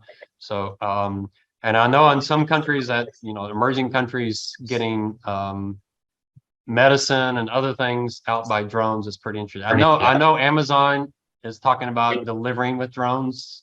I'm not sure how well that's going to work. I think people with rifles may have a fun time shooting at that. Can y'all think of other ideas? It's something that you're just curious, would this be? So we're looking at, and this is the really, really key. Let me make this real clear what we're looking for here. So what is a good project? So first thing, you have time zero major investment. So you're spending money on something, all right, at time zero to today. Doesn't have to be exactly today. It might be over the next 3 months or something, but something is pretty close today. And that's going to give you positive benefits in the future. So if I buy a plug-in hybrid today, my investment is I spent an extra $3,000 on that car than I would have paid for a gas car. All right. Now, if the 2 cars are the same price, it doesn't work as a project. If they're both $25,000 cars, but one's going to save me a lot of money on gas, that's pretty obvious. I just buy the EV. But if the EV is $3,000-$4,000 more, you're investing that extra $4,000 to get the gas savings. The other thing you're looking for is it's uncertain. You don't know it's going to work for sure. Okay, so if it's got to be uncertain, there's got to be something there. It's interesting. So you want to do something that's interesting, you really get into. It needs to have data available. That can be a key. I've had several projects that have been canceled and we had to change them. One team last time did, I forget, they started with a restaurant and we finally had to throw in the towel and they had to switch to another restaurant. I cannot remember which one they did. There's so many of them out there. So usually franchises, you go to their website and there'll be a file they'll give you. So McDonald's will give you essentially everything you need. Smoothie King doesn't. I don't know why, but most of them, they have an incentive to. I'm pretty sure Subway gives you everything you need. I just think Subway's a pretty not very good franchise right now. But the data's got to be available. So trial that. I think even with McDonald's, the data is available, but the problem is they don't distinguish between McDonald's with drive-throughs or without, and they don't make. You don't know exactly which McDonald's you're looking at, so that's kind of frustrating. Another thing is intangibles. There needs to be some intangible benefits to talk about. So like Josh talking about saving our time as voters or as taxpayers. That doesn't cost the government anything, but there's a value to doing that, right? So you want to put that in there. And then the last thing is sensitivity analysis.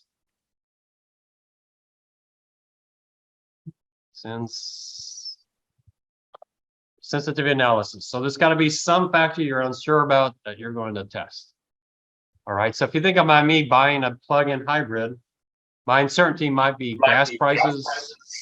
What most teams have done on that, I'm sorry? Oh, are you supposed to be sharing something? It should be sharing if it's not sharing. Oh, sorry. Well, thanks. Y'all should be telling me that earlier, but I don't know why it's not. Okay, sorry. It's the wow, y'all should tell me that earlier. Yeah, y'all let me know. Don't be shy. Let me see if I can find it. It's that it's the screen settings, and for some reason someone switched it. On Zoom, okay? I'm on Zoom, yeah. You can see it on I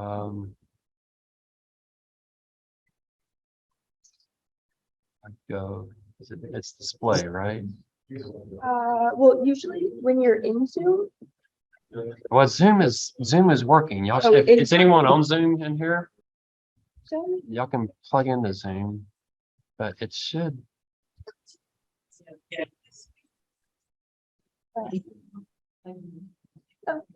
See, is that look good? Is that better? All right, all right. But you might try it. Someone might log into Zoom and see if you can see it. Sorry about that. All Perfect. right, is this better? So, Yeah. all right. So time zero, you have an investment, positive benefits in the future. You got to be uncertain. You don't know for sure. It already makes sense. It's interesting. Data is available. Intangibles. And then sensitivity analysis. So like for me with a plug-in hybrid, I might be uncertain on gas prices, but usually the most important thing there is how many miles do I drive? But I had a team do that last time, and what I encourage them to do is do 3 cases on number of miles driven and do your break even on number of miles driven, but then go back and do some scenarios on gas prices. Because what I wanted them to do is see what's more important, the number of miles you drive or gas prices. And they discovered number of miles is the most important thing. When you're doing an EV or doing a plug-in hybrid, if you're only driving 2,000 miles a year, it probably doesn't make sense. Just buy the gas car. So,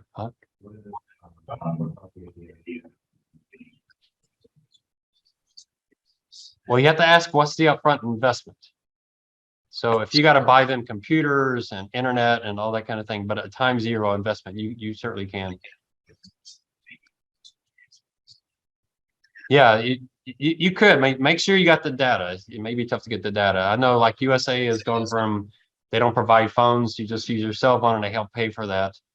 That's a little tough because the upfront investment's a little hard to figure out, but it can. Just some projects are very good projects, but they're not good cost benefit projects. They're a little different. So all right, so those are things you're looking for. You want to be strong on every single one of these. All right. The weakest part for most teams is the intangibles. I want really, really good intangibles. So think about that. Somebody can talk about some, you know, if you're doing a plug-in hybrid, maybe you're not you don't have as much pollution coming out of your car, those kind of things. Time is always an important intangible. But when I have a plug-in hybrid, it takes me like 2 minutes a day to plug it in. But then I save about 10 minutes a month not going to the gas station. I got to compare those 2 things. Well, my time's worth something, so I have to think through those 2 things. So you want to think through those kind of things. All right. So you might start talking as a team what you might want to do, and then start researching a little bit. You don't want to spend a lot of time because you really want to focus in on project 1 right now, but at least it's in your mind. So that way at work, you might hear something, you might ask someone at work, you know, talk among yourselves, research, ask family members or other people. So some ideas would come up. All right. Okay, so let's talk. Let's finish up our the essence of finance here. Any questions on any of that? So if anyone's on Zoom yet, you all seeing the screen? You can if you like. I'm just kind of curious. Hopefully it's showing. I'm pretty sure it is. Well, I'm actually on Zoom on my laptop, so I'm sure it works. All right. So we talked last time, finances forecasting. You're going to be doing some forecasting for your project. No question for your group project. But there's some challenges with forecasting. Have y'all taken statistics yet? Are you taking it now or you already took it? You already took it? Yeah. Okay, so it's the most important class you're going to take, especially if you're accounting, finance, or marketing, but probably even management and everything else. I didn't know it was the most important class until years later, and I wish I'd. But there's a really good book. It's called Naked Statistics that you should have read before that first class, because it does a great job of talking about the application of statistics. Really, really important stuff. But statistical inference, y'all remember statistical inference? Did you use it in your class? Anybody? Can anybody explain statistical inference? How would you use statistical inference to try to figure out the height of men in San Antonio? Well, isn't that pretty much what like, is management science, something, is there waves, Well, did y'all do like sample sizes in your first one? Yeah. So why would you pull a sample size? Population. Exactly. You're going to use a sample to try to forecast the population. That's what statistical inference is. All right. So yeah, that's good. Sorry. Yeah, make sure you have the volume off. I hate hearing my own voice. I'm probably the only person in the world like that. So the other thing we do is have a heavy reliance on history, historical accounting data, historical economic data. So I want to get into that. There's some books I highly, highly, highly recommend. If you're a finance major, you should read all of these. But Daniel Kahneman, extremely important. He wrote something called Thinking Fast and Slow. If you don't want to read his book, he has his presentations out there where he talks through these kind of things. He won the Nobel Prize. His Nobel Prize speech is out there. Very, very important because he's talking about what we call behavioral economics. Where he's famous is he says economists have these theories. I'm not an economist, I'm a behavioral scientist, but I'm going to take these theories in economics and see if people actually behave like that. And he discovered that people don't. It's really interesting stuff, how we make these really big mistakes. So, so one of our problems with the sample statistical inference is we don't draw our samples from the population. I just mentioned history. We're using history as our sample to predict the future, which is population. Your stats class says you can't do that. If I'm trying to figure out the average height or the population of height of men in San Antonio, I'm probably not going to draw my sample size from Costa Rica. I know I'm very tall in Costa Rica. I'm not all that tall here, but in Costa Rica, I'm much, much taller. Why? Because the average height in Costa Rica is probably a couple inches shorter than the US. I take people with me that they're just giants there. You just don't do that. If you're going to try to figure out the average height in San Antonio, you would sample men in San Antonio. That was how you try to figure that out. But in finance, we use history to predict the future. It's a big mistake. Your samples should be drawn from your population. You can't do that with history though, right? You can't draw from the future. We don't have it yet. We're not sure about the sample size. On height, you could probably sample what, 200 men in San Antonio, get a pretty good sense of the range. Let's say I went out and got the heights of 200 men in San Antonio, and then someone said, what's the probability there's a 7-foot tall man? David Robinson. What would my sample tell me? It'd probably say unlikely, but it could happen, right? It's possible. Your tallest person might be 6'4", 6'6". You say, yeah, there's a chance there could be a 7-foot tall. What would your sample size tell you about an 80-foot tall man? Couldn't happen, impossible. So sample size works pretty well in height. Well, what about wealth? You sample 200 people in San Antonio. What would be the probability of a billionaire? Impossible. But there are billionaires in San Antonio. How large does your sample size needs to be to know that H.E. Butt or Red McCombs or whoever the guy is that runs the Toyota, how large would your sample size have to be? Well, until revenue comes is in your sample size isn't large enough. Wealth does not work. Why? Because wealth is extremely skewed. There's some extreme events way out there. In fact, I think your sample size of 200 might say someone worth 10 million can't exist. And yet you would know that's possible. So a lot of what we deal in finance are those more skewed distributions where the S&P 500, the stock market is a good example. There, if you draw a sample from the stock market, it works pretty well until a 2008 shows up. So I know 2008 because I was my last year before I retired. I was running the stock portfolio for USAA. We had weeks where if you look at the statistics, every single day in a week was statistically impossible. Could not happen. We had 5 days in a row.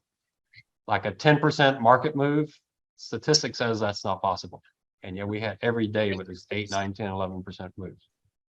So you have to be careful when you're doing a sample size. A good example of this is Nassim Taleb. He wrote Black Swan. He gives some pretty hilarious examples. One of his examples is he proves that George W. Bush is immortal. And how does he prove that? Well, he's seen George W. Bush on TV like hundreds and hundreds of times, and he's never seen him die. So based on that sample size, George W. Bush is that a good sample size? Doesn't make sense. He has a turkey example. He has these turkeys. They're being fed every day, and boy, they're like, looking at the history of my life is pretty good. They keep getting fed every day. And then October, they get fed even more. And the turkey's like, wow, we got the best life in the world. Look at the sample size. And then November shows up and they're like, wait a minute, things have suddenly changed. So using history doesn't always work. A lot of times in markets, stock markets, bond markets, really good history actually means the future is going to be worse because markets get into bubbles. And so that's the problem. Another problem we have is the world's changing. So the historical distributions are going to change. Why? A couple of reasons. First of all, the world's changing, global warming or whatever, globalization. But another reason history doesn't work is we go through these crises and it changes how we behave. So history changes us, so that changes the future. So that's a challenge. So, and then we have these biases, and that's what Kahneman is talking about. And what Kahneman talks about in the biases is not only do we have biases, even when we know that we have the biases, we still can't escape them. We're absolutely kind of bound to our biases. And you might be interested in what those biases are. You can go through his book and figure those out and see which ones you're guilty of. He does have a really good article on how to try to get over those biases. His solution is you as an individual can't overcome the biases, but if you collectively get a group of people together and y'all play against each other, there are ways to control those biases on a corporate basis. Here's some other books. Right here, Annie Duke. She has a book called Thinking in Bets. I highly, highly recommend it. What she does is she takes Kahneman and she makes it very practical. She gives you things, there's stuff that she says in the books. I've been doing my whole life, didn't realize it was a thing until I read the book. Someone needs to mute here. Is that me? Did I unmute? All right, sorry. But can y'all hear me if I do that? Maybe turn your volume down All right, we'll see. and then come on. Yeah, I'm off of mute on this one, but we'll see. Okay, sorry. I'm gonna sue Zoom once I retire with stress.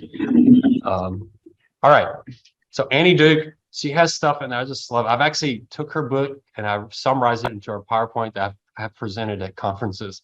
I presented it at an actuarial conference thinking, okay, these are actuaries, mostly quant people. They loved it. They thought it was great. So very, very interesting. She has some things like time travel. I love her idea of time travel. I use it all the time. It's the reason I no longer go to HEB for Oreos at 10, 11 o'clock at night, because I do time travel and the time travel says, I'm not going to do that. It helps you think differently. And that's part of what she's saying is we got to make better decisions, but we have these biases. how can we overcome these biases? And she has some really good ideas for doing that. I highly recommend her book. I'm a huge fan of Doug Hubbard. I recommend reading his books. He has something called How to Measure Anything. He has another book on the failure risk management. If you're a finance major, I would absolutely read both of those books. He's really, really good. Or if you don't want to read his books, he has YouTubes of his presentations that are really, really good. Super forecasting. If you're accounting or a finance major or marketing major, I would highly recommend this book. So finance, we're really bad at forecasting. Accountants are really bad at forecasting. Marketing people are really bad at forecasting. What this book says is there are people out there that are actually quite good at forecasting. Here's why they're different. That would be pretty valuable to know, wouldn't it? If you're going to be doing forecasting, who are the people that are good at forecasting? What distinguishes them from everybody else? And there are certain characteristics that they have. So it's a really, really good book. I recommend Cal Newport and his book. His book is on productivity. And if you don't want to read his book, he's got a TED Talk. But he says social media is killing us. And he talks a lot about that and how to overcome that. His peers ask him, how are you so productive? You produce so many articles and all that. He says, yeah, no Facebook, no Instagram. No, he doesn't do any of that. I'm pretty sure he doesn't do TikTok. But interesting book. He makes a point of just how we're killing our brains. So your generation is different than my generation. So what's happened? They've shown this over time. It's interesting. You go back to the 1600s, 1700s. Some really simple mental exercises that we can do, they couldn't do. Just their brains couldn't. This multitasking that we do so easily, they couldn't do. But if you read what they wrote back then, you're amazed at just the letters. If y'all read some of the letters of Civil War veterans, just amazing writing skills. So they could do really deep thinking, but they couldn't handle the multitasking. We can do a lot of multitasking, but we don't go very deep anymore. And what he's talking about is how do you get your brain so it can do the deep thinking again? And I think that's really, really critical. I've limited my time on Facebook. I kind of go in waves. Like after I just did my Costa Rican trip, so I just do a bunch of Facebook, and then you don't see me for weeks. I don't use what is Elon Musk? Twitter. I don't use Twitter at all. But I just don't get in those things. But the real key is distraction. So getting away from the distractions. So I ride a bike 4 hours a day. That's my time of just away. I'm listening to podcasts, I'm listening to The Economist, listening to these books. That's my time. And a lot of times what I'll do is I'll just stop everything and just start thinking. How can I do this better? What are we going to do? Just that kind of thing. And then these last two books, I highly recommend them, both of them. I read Peak first, and everybody I recommended Peak to. After they read it, they're like, they couldn't stop talking about it. Really, have any of y'all read this book yet? Have y'all heard that book of 10,000 hours? Once you do something for 10,000 hours, you become an expert. Well, he's the one that came up with the 10,000 hours, but someone else wrote the book. So his book, he shows how that book is wrong. So he gives you the right answer. But he's talking about how do you become the next Tiger Woods? Why was Tiger Woods? Why is Serena Williams? Why are they so great at what they do? And so he gets into that, how you do that. So I kind of bought into it. I said, wow, that's interesting. How do you become great at something?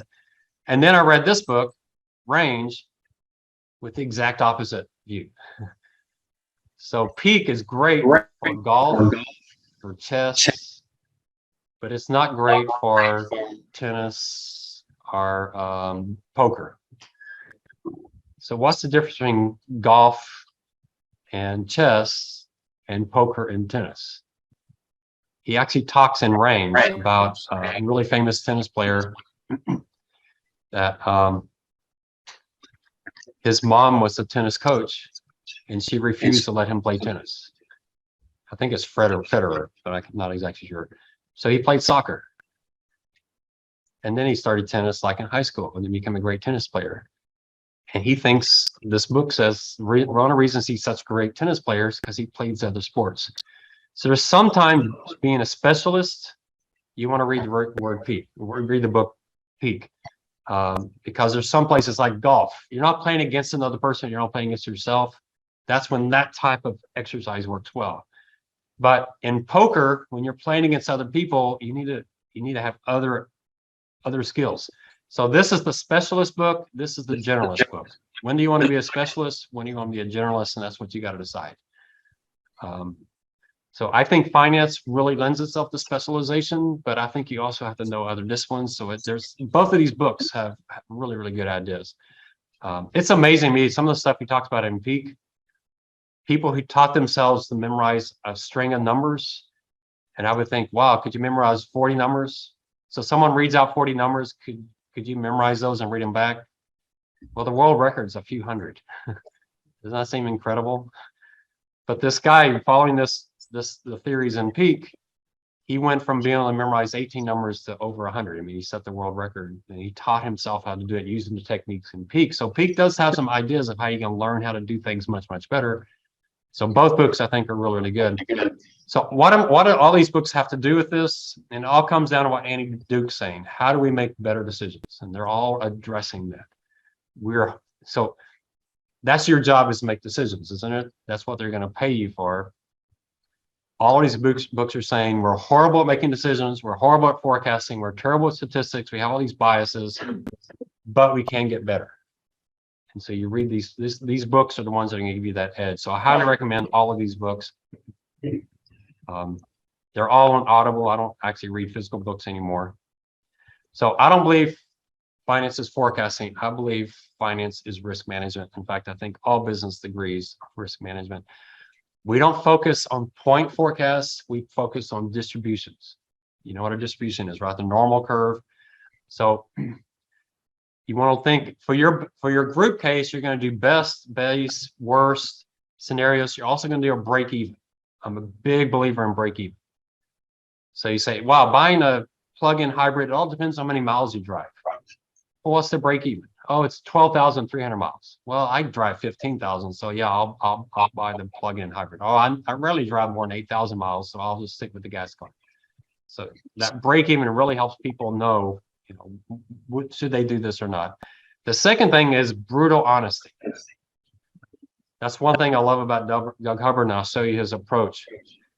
We've got to admit that we really don't know much. We're talking about forecasting the future, and we're really bad at it. We're far too optimistic. I love my students when they turn in their cases, and their worst case scenario is they make a lot of money. I don't believe it. I don't think there's a franchise anywhere in the world that your worst case is you make millions of dollars. All right. Your worst case should look pretty bad. Can you think of a case where your worst case is you make a lot of money? Just those don't exist. If they do, then, you know, get out of school and go do that. You know, while you're wasting time. Well, you're probably not wasting time, but at least start doing that while you're doing your school. So be brutally honest and realize that humans are naturally optimistic, which is wonderful. It's good. We're all happy people, but you got to skew that down to a more logical level. I love some of the quotes from 2008, especially the quote from the CEO of AIG. Right before AIG went insolvent, his quote was, "I can't think of a scenario where our company would have any problems. We got it all covered," and then goes out of business. And then the other thing I think is extremely important is you understand risk at the extremes. So I like to ask questions like, I used to have hedge funds come in, ask a question, well, what if oil prices go to $200? What happens to you? I say, well, they'll never do that. So yeah, humor me. What if oil prices go to $200? Show me what would happen. I want to know how exposed you are to oil prices. What if the 10-year treasury interest rate would have jumped to 10%? Oh, it's not going to do that. It'll take years. Okay, fine. But still tell me what would happen to your business. Take me to the extreme. What if the S&P 500 were to drop 50% in the next 6 months? Tell me what would happen to your business. So I like doing those type of distributions. At USAA, we would do that. What if a major hurricane went through Florida and hit right at Miami? What would that do to? Oh, we'd lose $4 billion. Okay, well, can we handle that? Yeah, we can handle that, but we'd be downgraded. So that's the kind of questions we would ask. And actuaries are the best at that. Actuaries are brutally honest people. I know because I learned a lot from actuaries, and they were very insulting to me because I was stupid from them because their math skills are far better than mine. I was like, dumb it down for me. And I just sat there and absorbed. And I learned so much. It greatly helped my career. But they're just brutally honest people. They would debate. You would think they hated each other sometimes because there's debating. What is the extreme here? We had one product where they weren't sure if interest rates were to rise, how many customers would they lose? Because the customers would leave them and go buy bank CDs. And there's a big debate between actuaries on how much, and their debate was how loyal are our customers? One actuary said our customers are very loyal. The other one said, forget it. No, they're not. They're going to leave in a second. They're having that big debate. That's what you want to do. If you're really going to understand something, that's what you want to do. If you're a marketing major and you want to spend $10 million on this new marketing project, be brutally honest. Say, well, our sales will go up 10%. Do you really believe that? Is that really going to happen? What if we have a recession? What's going to happen to your project? What if your competitor copies you? And those kind of things you got to ask. So go to the extremes.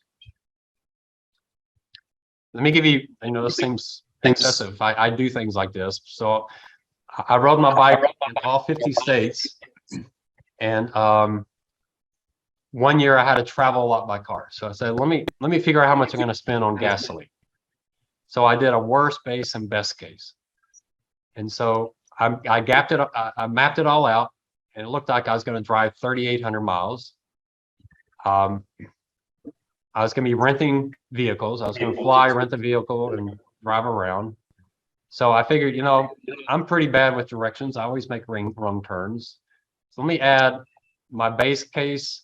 Let me add 10% to that, because I'll probably mess up somewhere. So that's 4,200 miles. My best case is I'm only 5% off. In my worst case, I'm 20% off. How many miles per gallon would I get? Well, the website said it gets 28 miles per gallon. But when I bought my Prius, it said it got 61 miles per gallon, and it never got 61 unless I was coming down a mountain or something. So I said, maybe I'd get it 25. Worst case, only 22. What are gas prices? Well, new gas prices in San Antonio at 225. San Antonio tends to be lower than the rest of the country. And so those are my scenarios. And so there's my forecast. I did these forecasts. So my budget, I did the worst case. It actually came out, I spent $401. So it's pretty close to my base case. Came in pretty close. Now you might say, what a waste of time. But I want you to think of this in a corporation standpoint. What if every time you did a forecast, you would do this and you collected this over time? Would it be helpful to know over time how far off you were on the mileage? Were you 5% off, 10% off? I can tell you at USAA, our expense budget was always wrong and always too high. People would always pad their budgets. And we knew it every single time, and we kept doing it. And even in November, we go out and say, you're like 10% on our budget, and we're going to spend it all. We're going to spend it all in December. And they never did, but they all said they would. So it'd be nice to have the kind of information. What if your miles per gallon, you're off on that, or that, So what you do with this type of thing is you start collecting where your errors are, so you can start making improvements, fixing forecasts. But you can't do that if you don't start collecting the data. All right, so start collecting this data, put it down. George Soros is pretty famous for this as an investor. He had a diary where every investment decision he made, he wrote down what the decision was, why he made it, what he was expecting. Because what he want to avoid is he invested $1 million and he made a lot of money, but pure luck. He thought oil prices can go to 100, but they didn't, but he still made a lot of money. So he made a lot of money for reasons he wasn't expecting. That's luck. So that's what he's trying to do. Did I make money because of luck or skill? I was expecting this to happen. It happened. I made money. That's great. That's the kind of thing. But you can't improve yourself as a forecaster, as a decision maker, if you don't track. Why don't we like to do this? Because it makes us feel really stupid, because we discover how bad we are at it. So, but you got to kind of you have to crush the ego to be really good at finance and accounting and marketing. You have to just start collecting this data and being honest about it. Here's what Doug Hubbard does. So he has a class. It's kind of expensive. You could do this yourself without Doug Hubbard. But what he does is he tells people, here's 10 questions. I want you to tell me your 90% confidence. So if you answer these correctly, you should be right 9 out of 10 times. If your range is way too wide, you can be right 100% time, then you're wrong, because you want to be 90%. So you want to answer this such that over time, you're right 9 times and you're wrong 1. So the first one is the British thing locomotive set a new speed record, how fast? I could say, well, I think it's somewhere between 1 kilometer per hour and 2 billion. How often would we right? Because that was my range. 100% of the time. So he says, no, that's not fair. You got to get it so that you're right 90% of the time. How often was I right here? I was right 70% of the time. How good of a job did I do? It's pretty far off. My 90%, what I thought was my 90% confidence level was only 70. And he says that's pretty typical. When people say they're 90% sure, they're really only about 60% sure. That's a horrible error rate, isn't it? So how do you get yourself, when you're thinking 90%, to actually be 90%? Well, he has you do this over and over and over again. When you start the class, you're 60, 70%. By the end of the class, you're actually 90%. And he calls that calibration. He makes you calibrate better. So I don't want you to look at the questions I answered because you don't see how bad I was. Y'all probably don't know this last one. TV show Gilligan's Island. What year did it first air? Anybody have any clue? Have y'all seen Gilligan's Island? Have you, Josh? Huh? Yeah, it's still in syndicate. So I knew it was sometime in the 50s or 60s because it came out in black and white. So I had some kind of advantage. Anyway. All right. So if you're thinking worst case, here's two pieces of data. I don't want to tell you what they are, but here's the history. The average is 3. The standard deviation is 4. So if I use a 0.0032 probability, that worst case using a normal distribution should be -12. Same thing here. The average was 350. The standard deviation was 88. So my worst case should be 7. Here, higher is worse. Here, higher is better. Okay. So there's my forecast. I tell my boss on this number, I'm thinking our worst case is 12%. On this one, I think our worst case is 706. All right. And then 2020 comes along. How good was my forecast here? I said -12. It was -30. This is GDP. So I said worst case in a quarter, GDP -12. It actually came out -30. Wow. Here, this is jobless claims. I said my worst case was 705. It actually hit 7 million. Pretty far off. Right. So when I say worst case, go worst case, because the worst case can be much, much worse than that. So 2020 is a pretty unusual period, obviously, but it's still pretty bad. So there's two really dangerous statements to make when you're forecasting the future. The first one is it's different this time. And the second most dangerous one is it's not different this time. Both those are dangerous. So it's different this time. I heard that a lot in the 80s. Japan's stock market was just kept taking off, and people say, no, Japan's different than the rest of the world. Their stock market is not in a bubble. It's just going to keep going up forever. Same thing about the NASDAQ, the tech stocks in 1999. People say it's different. These are different companies. They're going to just keep going up. Both of those crashed 80, 90% when everybody says it's different. It wasn't different this time. They crashed.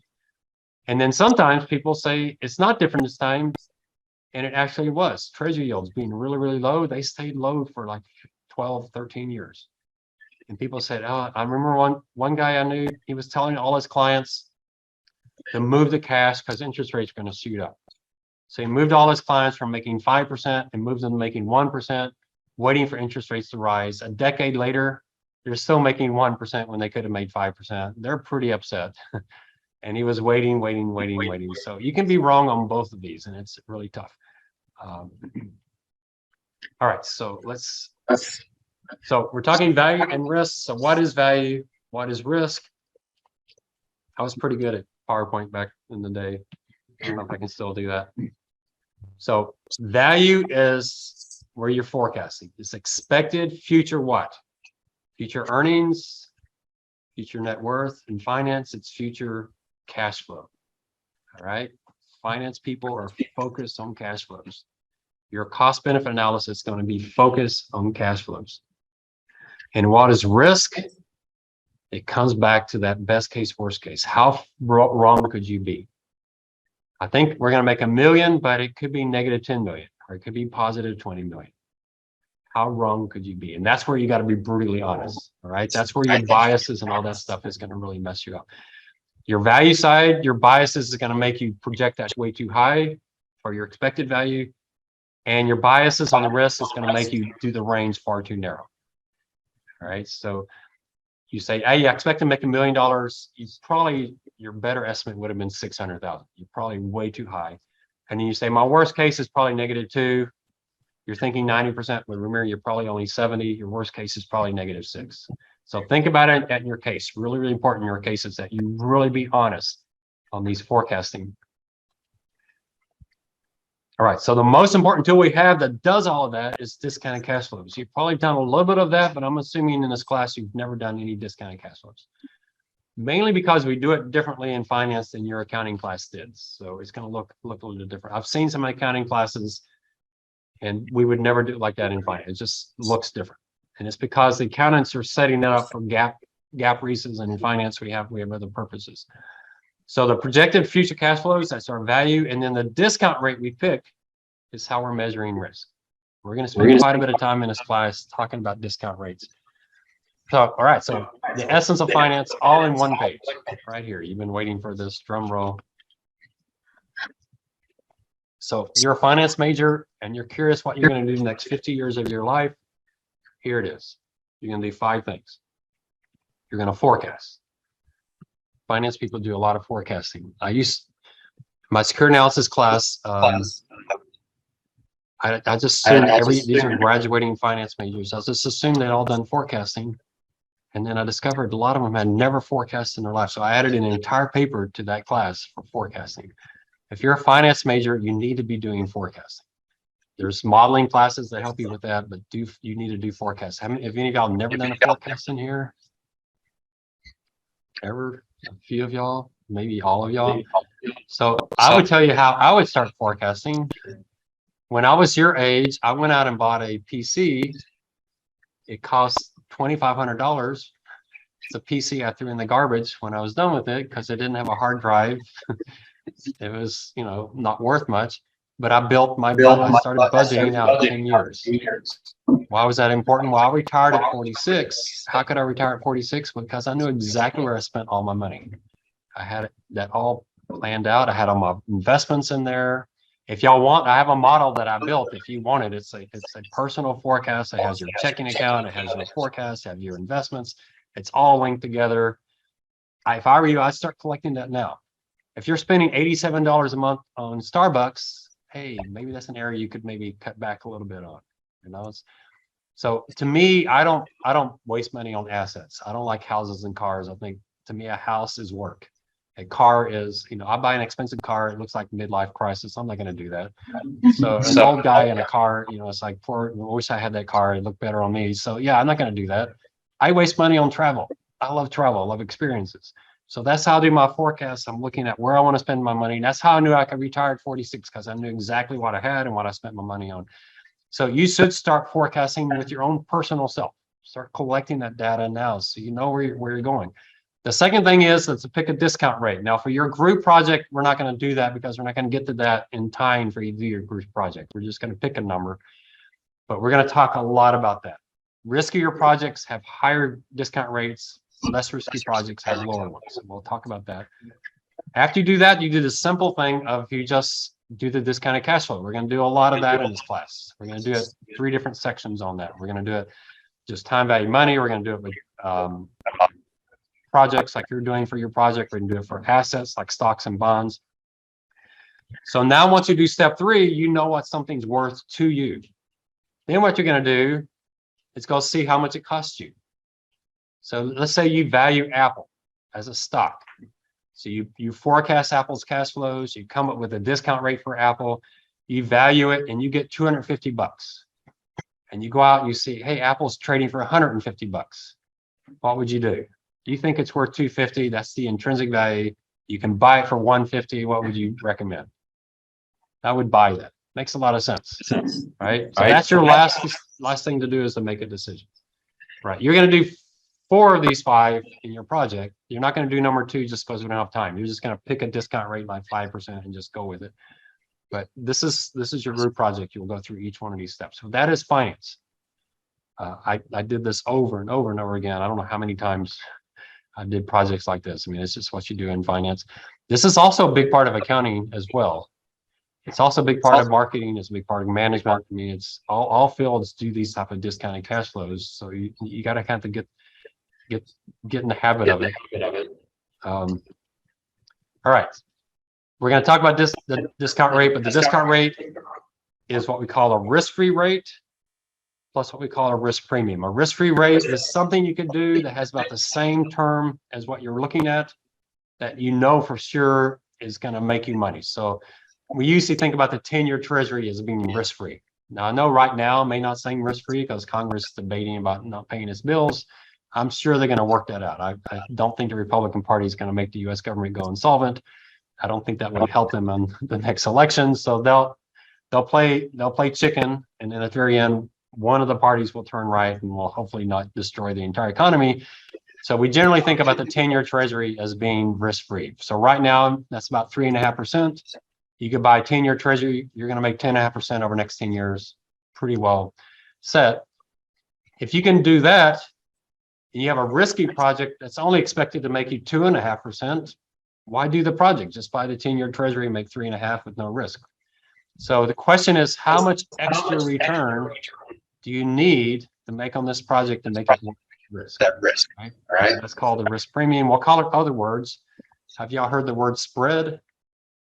Does the word spread make sense?